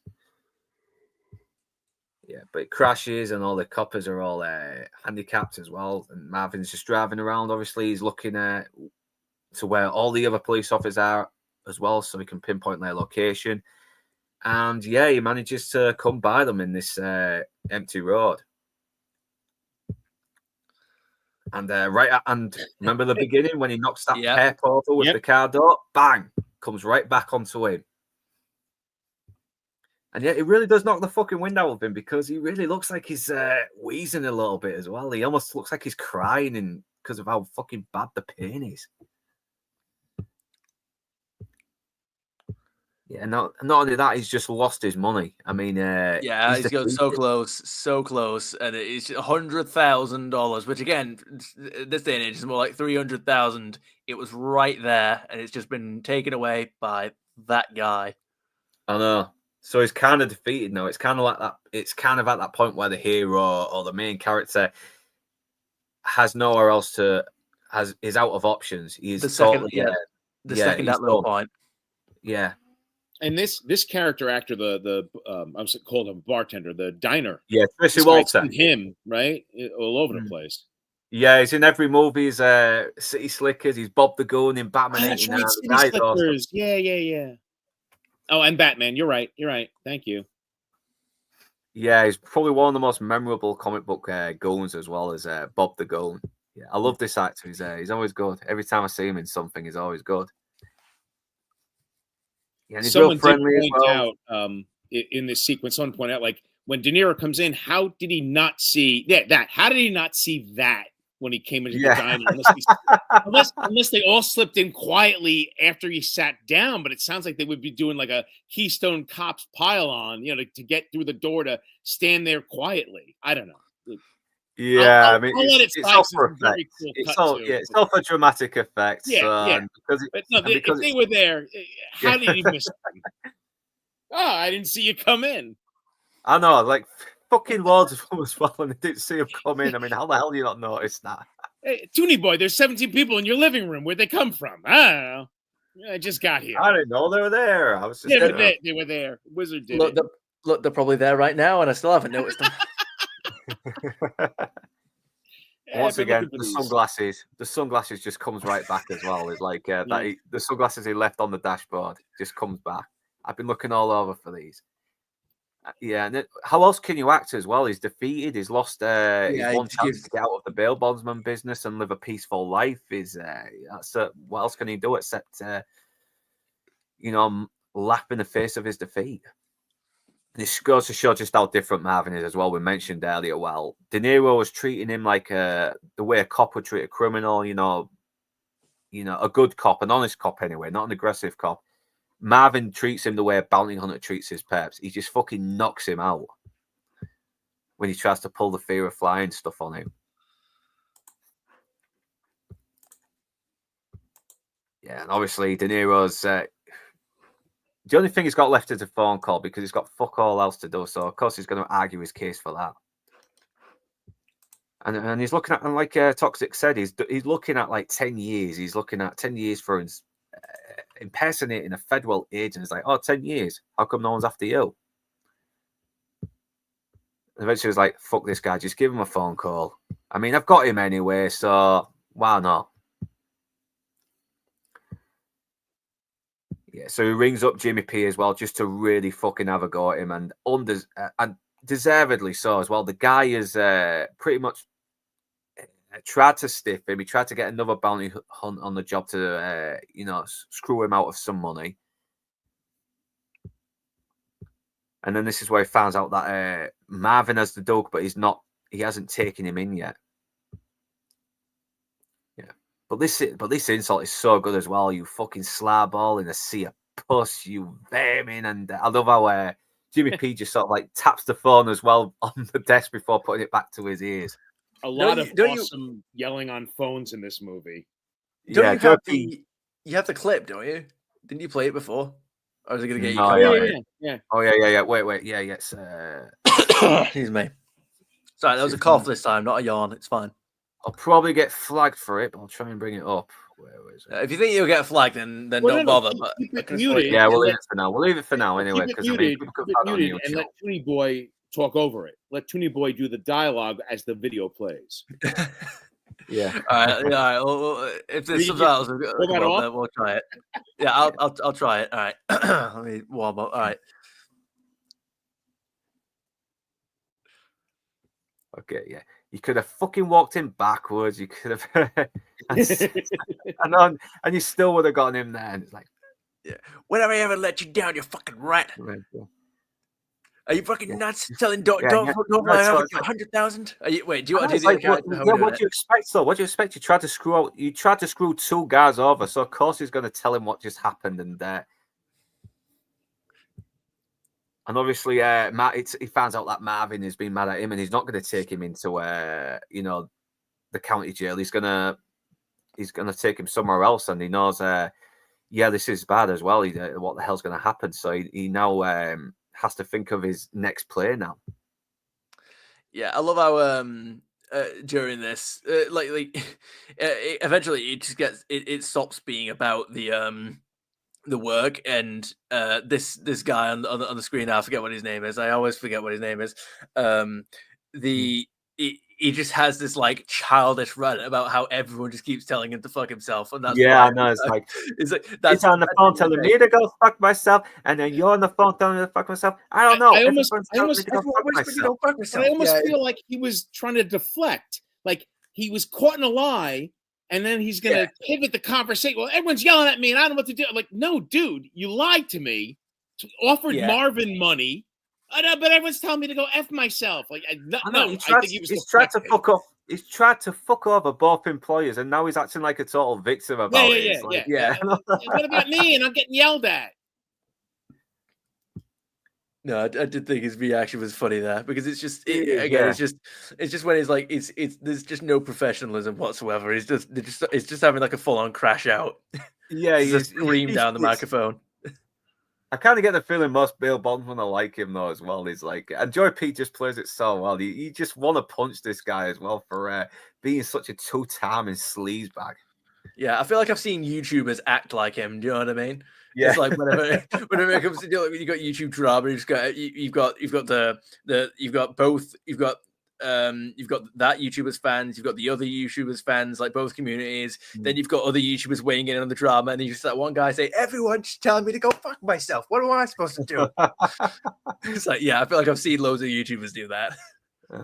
So obviously, Jack B. Smart has come to the conclusion: okay, if he's not taking the Duke in, he's probably taking him to Serrano for more money, because that's the only logical explanation he can think of. He's not going to take him to the feds, obviously. So thank God that Tony gave him this matchbox with the number to ring him. So now he's got an idea. Remembers the Duke with the discs that he didn't really do, but he can still trick Serrano into thinking that it is a real thing.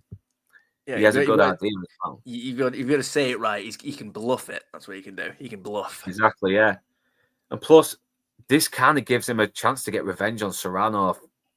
Finally, he finally gets to put him away. He gets to get the Duke, because he gets the Duke and get his money. He can retire, and Mosley gets what he wants as well, and everybody's happy. Not only that, the Duke can be taken in, and he won't get killed by the mob. Yep, hopefully, or happy probably will for everyone. Yeah, or maybe he will still get killed by the mob. Who knows? But And he kind of bonds with Mosley by offering him like, I can solve everything, and you'll get the crime boss. Yeah, I know. he Mosley gets- starts to see that he's not just another sort of low-level bounty hunter scumbag. He actually, he does see him in another light in a way. Maybe a small level of professional respect, maybe. I know. And I love how he's like, too late, you had your chance, you're not getting any money. Nah. It's like, but I've got an ace in my hole. Phrasing.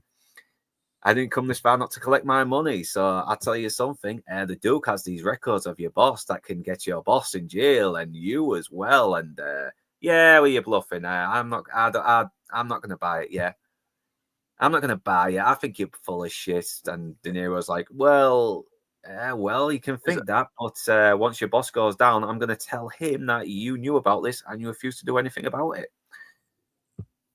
Yep, that'll do it. That got him in. Yeah, and he is bullshitting. He is calling him out on it, but at the same time, there's that little thought in the back of his mind thinking, wait, what if he's not playing? So yeah, and he's very smart as well. Meet me in the airport around with loads of people, and it's a good place for the FBI to sort of like keep out of sight as well. And you can get him on terrorist charges as well.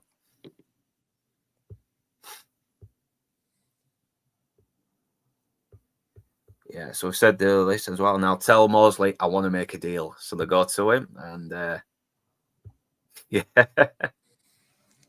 what would you do if I could deliver you, Serrano? And this gets Mosley interested.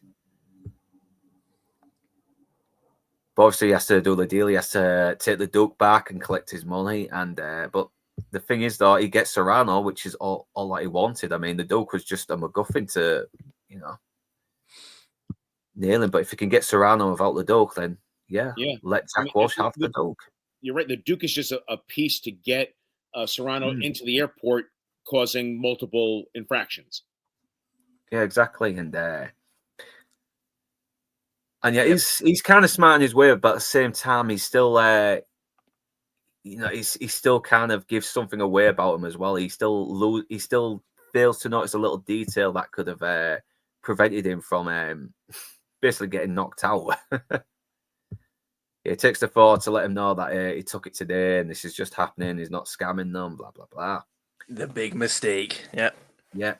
So if he accepts, so the discs are fake, and if Serrano accepts them, that would still be considered an overt act, conspiracy to obstruct justice. A list of all things. I mean, fucking hell, having a gun in there, which is like terrorism. He's got the Duke, which is kidnapping. God knows how many crimes. Yeah, you can slap an interstate transportational aid. There was like five or six things that he was all good to go with. Yeah, that's a lot as well. You can put Serrano away for a good long time, and who knows, Serrano could end up squealing to on bigger fish that could probably reduce his sentence. Who knows? Well, that's right, because he's not the top man. Like from what the lawyer was saying, there's clearly people above him that would be pissed as well. So this could be a whole domino thing for Yaphet Kotto.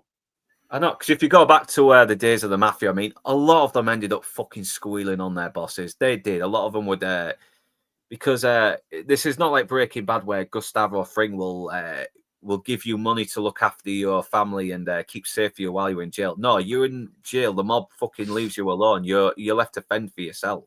Goodfellas explained that very well. And he's like, get a wire on this guy. And I just love that. It's like one of the few times where him and Mosley actually connect as well. So, yeah, this is where Marvin meets up with the goons and Tony. And I keep forgetting the other guy's name, though, but it's funny. And it's like, well, I want the... He actually gets greedy as well. It's like changing plans. Now I want 2 million. I mean, I know who this Duke is. I mean, he got you for 150 million. I mean, why not give me 2? I'm a business guy. So they ask him, do you have the Duke? So he gives him the picture. And yeah, that one little detail, that little The Yeah, little- hotel. yeah, little- tower. I mean, it's like he's got a plan, but he's not a smart man. Yeah, I don't think he's dumb. He just fails to notice little difference, little detail. He Yeah, just okay, fails I'll- to- I'll- he Yeah. overlooked details. Yeah. That's it. He overlooked it. Yeah, he's not very observant. Would you say? Is a Doesn't better do word? his due diligence on each Yeah. Yeah, attempt. Jack would have been a bit more observational with this, but it's like say, well, I want 1 million out the drop off. The rest later. I'll tell you where the joke is. And he's like, yeah, well, I got another plan. Just fucking batters him. Yeah. Yeah, and the other guy's like, well, wait a minute, how are we going to track him now? It's like, it's right here in the picture. Look. He was very Once again, he's the smarter of the two goons. He's the smarter of the two goons. the big kid thing. Oh no. Yeah. Although he gets a bit of headlock as well. It's like, oh dear.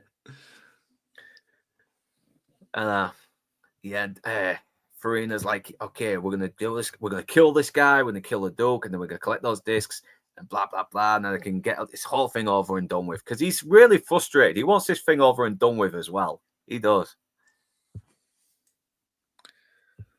Yeah, there is the lawyer. I don't think you should do this. Yeah, send him with a cash, but it's like, listen, Walsh is a fucking Boy Scout. He's not going to take any payouts from me. He's so good hide. It aggravates me. Yeah, so his mind's made up. He's gonna fucking kill this guy, steal the bloody discs, and do a runner. Yeah, what's this line he says as well? Let's go back. Yeah. Sydney, sit down, relax, have a sandwich, drink a glass of milk, do some fucking thing, will you? I love the dialogue in this movie. It's great.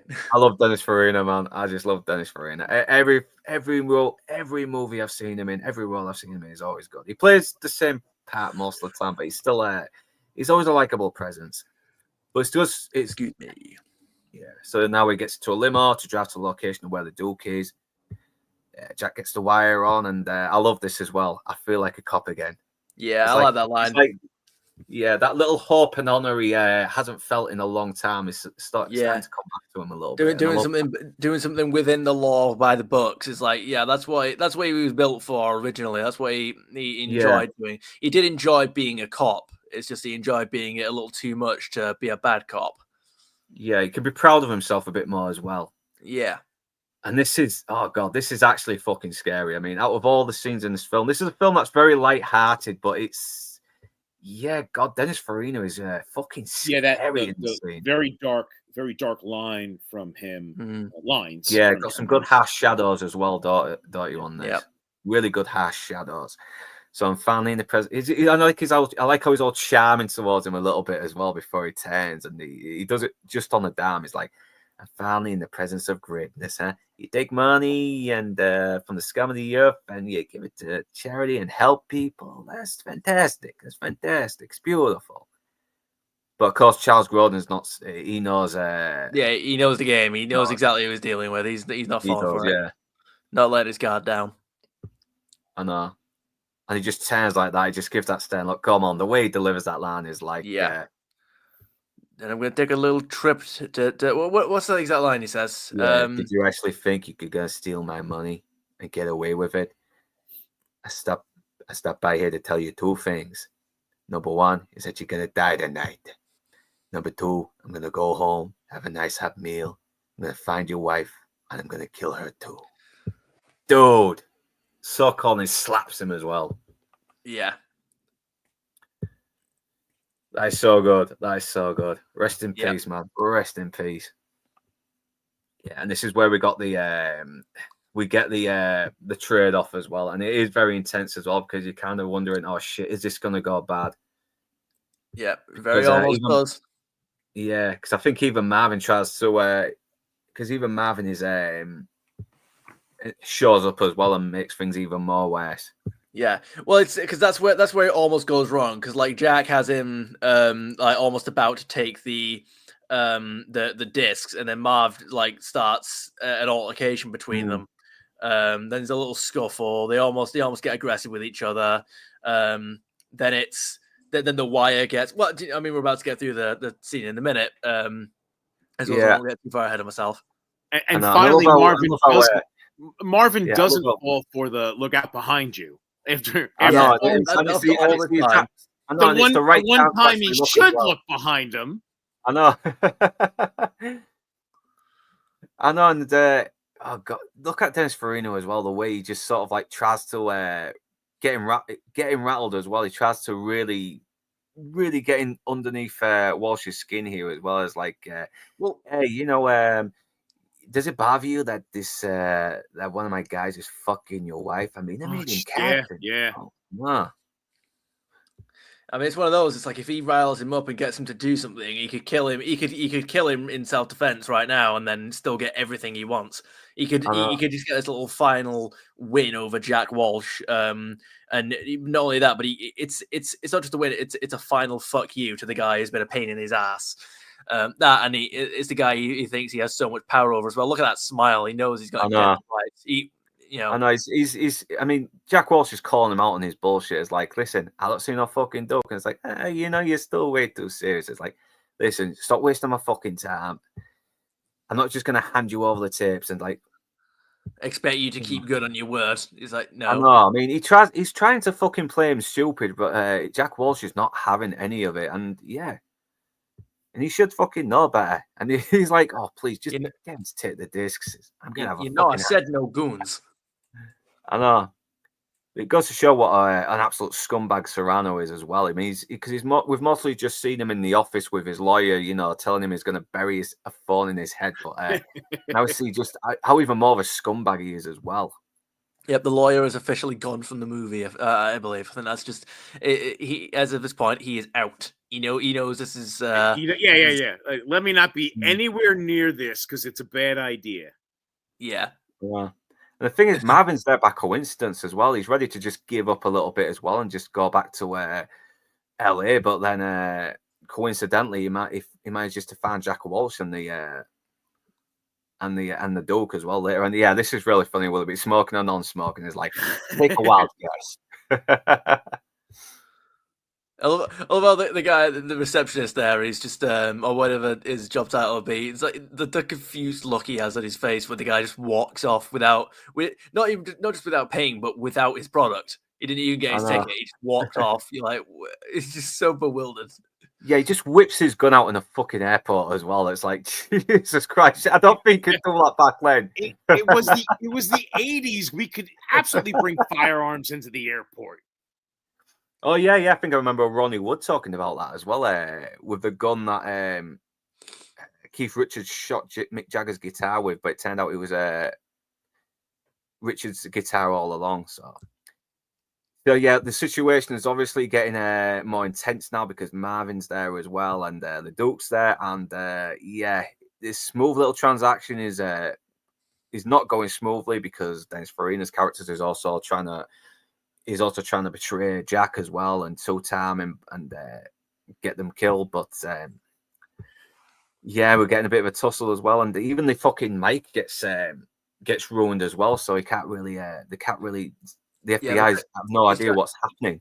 Yeah, he's trying to signal to the feds that Serrano's got the disc. They can officially move in, make the arrest, and then all's good. But the wire's broken, so he can't speak into it. So I know. Now we've got his guns closing in as well, ready to fucking kill him. And that's kind of dumb as well. In an airport, you're going to kill these guys in an airport. That's going to cause some attention, isn't it? Some unneeded attention.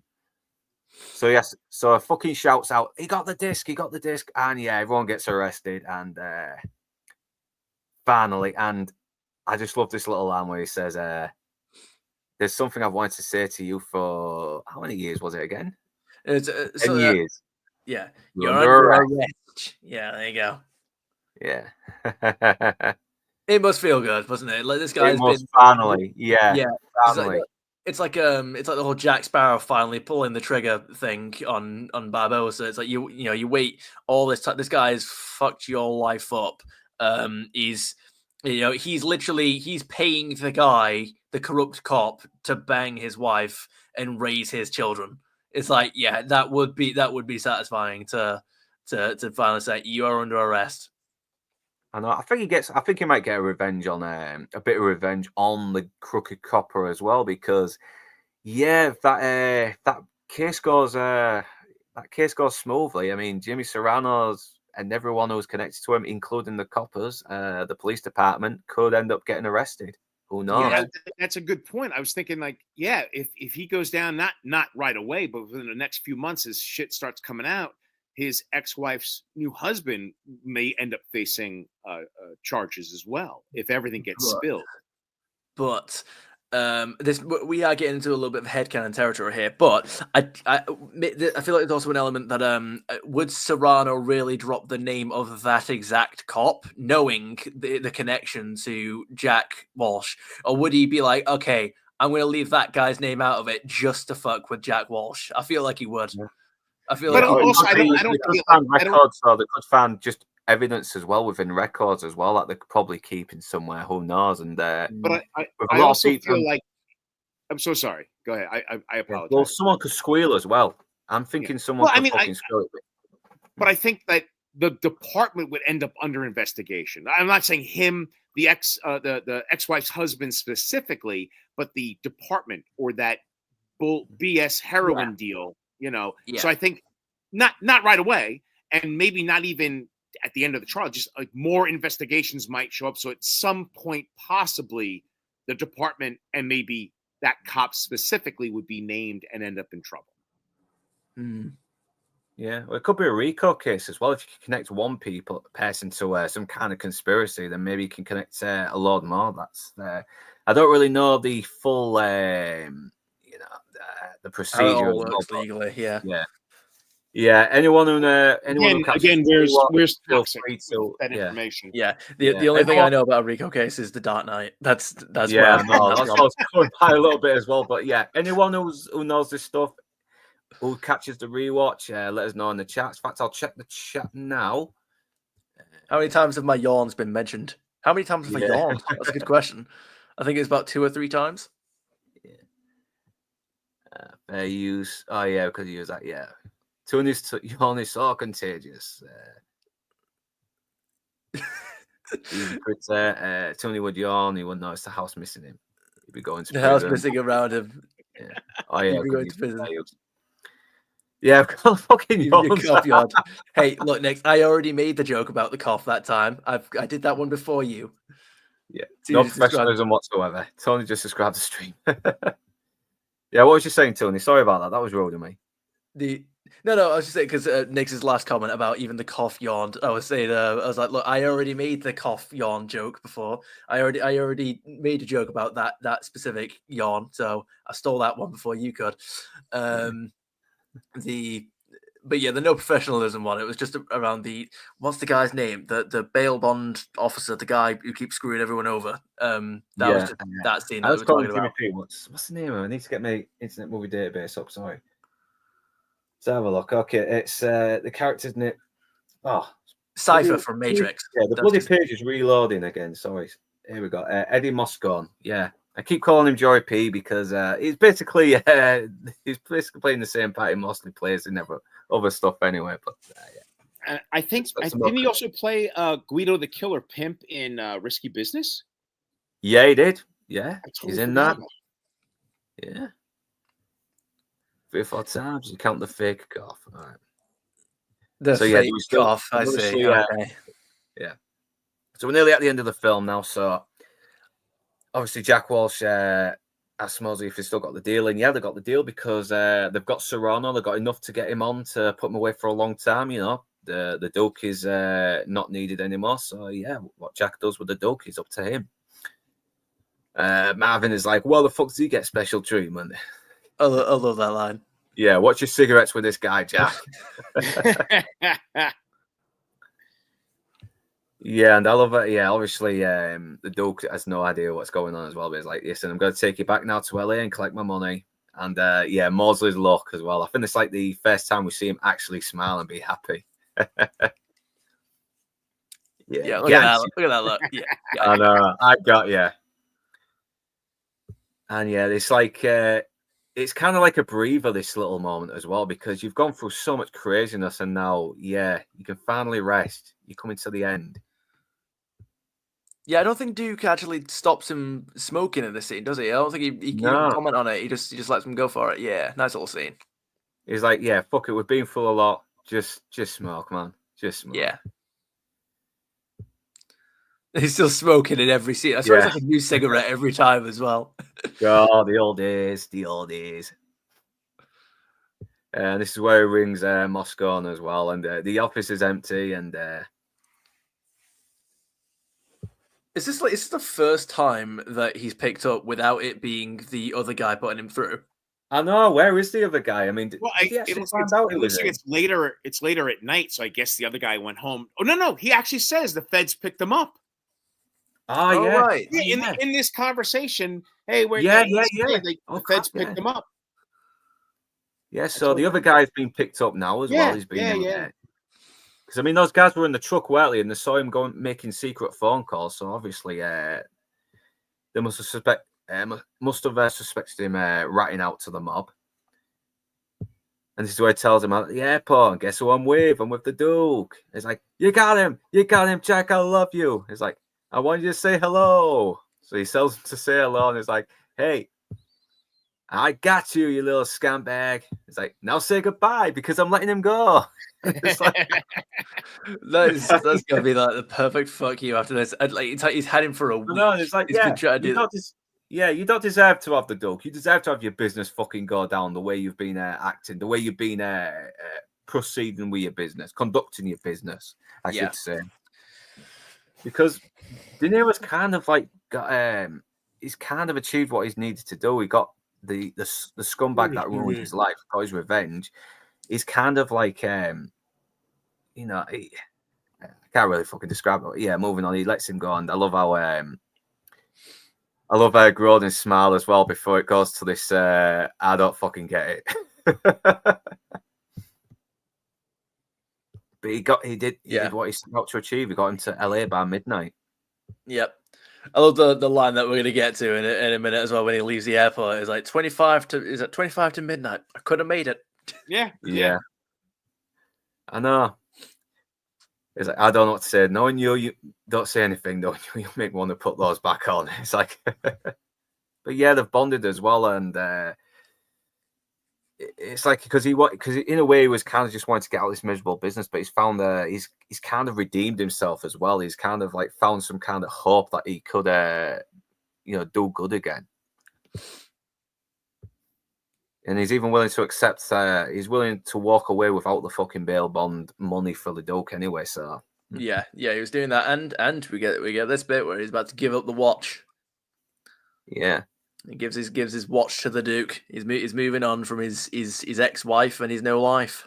Yeah, that is good writing. Good character involvement, and a good redemption.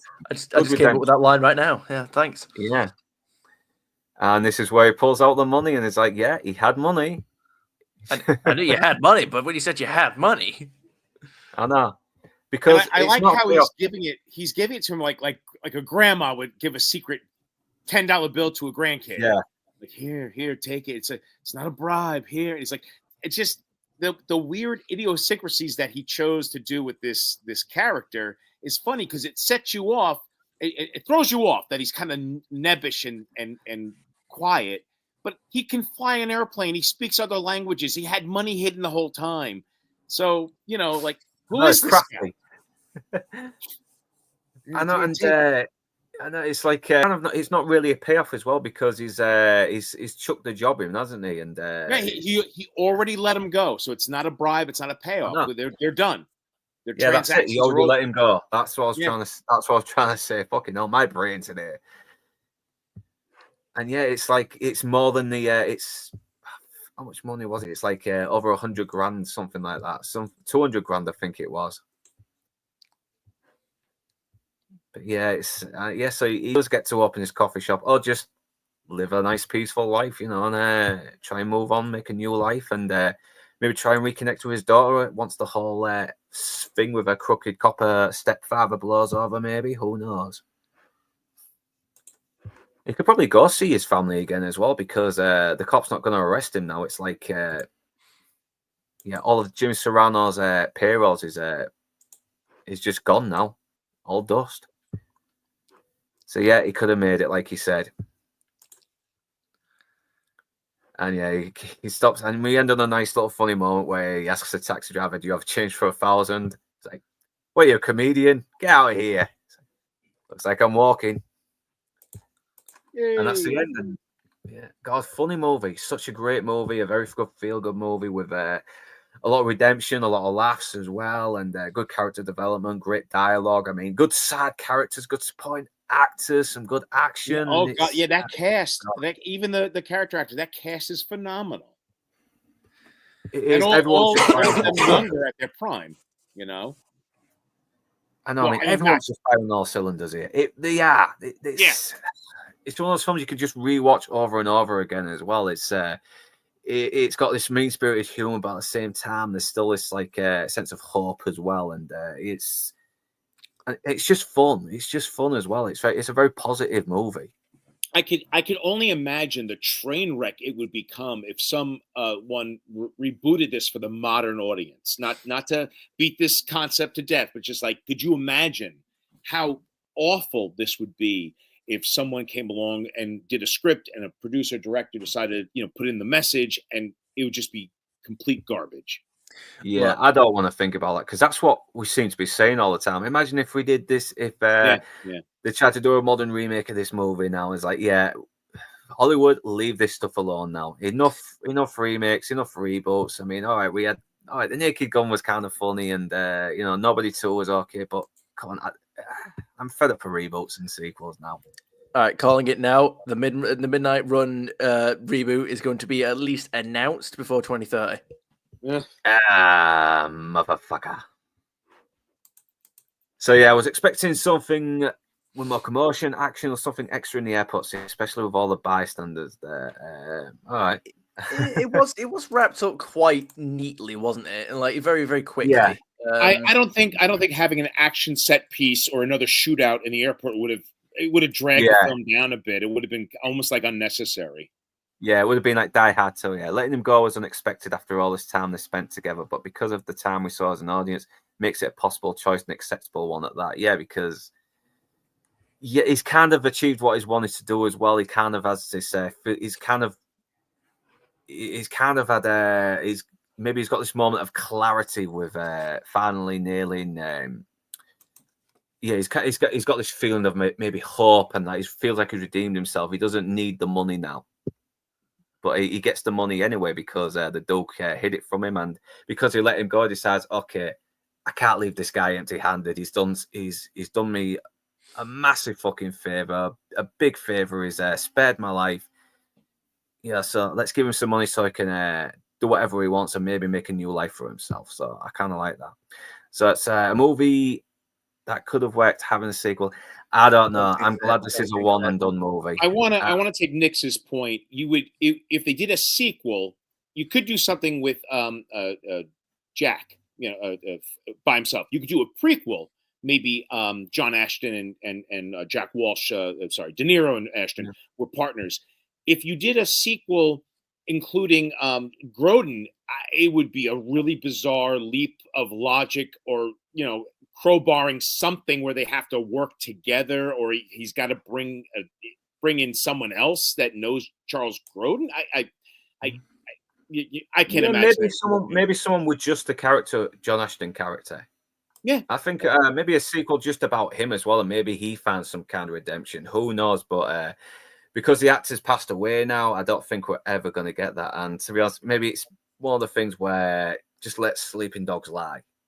But we're coming to the end of the show now because we're running up like 3.5 hours now. So yeah, I think before we go, final thoughts on Midnight Run. I think I've already just said that after I finished the slide. So yeah, Tony boy, final thoughts.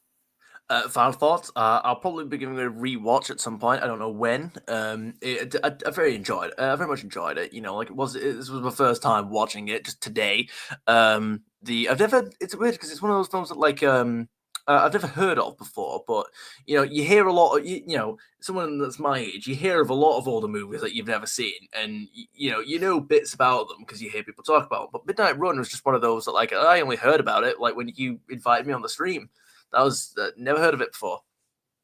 And I'm Yeah. glad to have someone who's seen it for the first time come in, because there's something very there's something about listening to people's thoughts when they see something new, because it kind of takes you back a little bit to when you first watched the movie and how much joy Yeah. it brought you. Because there's something about first time watches that make it more fulfilling than the thousandth time. But at the same time, the thousandth time watching, you get to notice a few more things you never noticed the first time round. So yeah, there is something about that.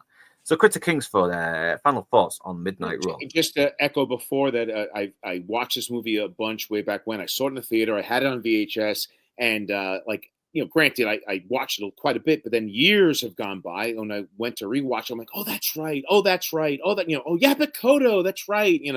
So again, not just to complete echoing what everyone else is saying, it's a fantastic film. I absolutely enjoyed it, and I always go backwards. The quality of films today, not so great. The qualities of the 80s, the 90s, the 70s, old sci-fi, old westerns, action films, earlier De Niro. There's plenty to go back and watch to be entertained. And this film absolutely is I think someone earlier said was a 10 out of 10. So I agree. It's a fantastic film. Yeah. Thanks for that, Critter. And 6 Tony, but who's counting? Get it? Who? Because you have an owl. Yeah.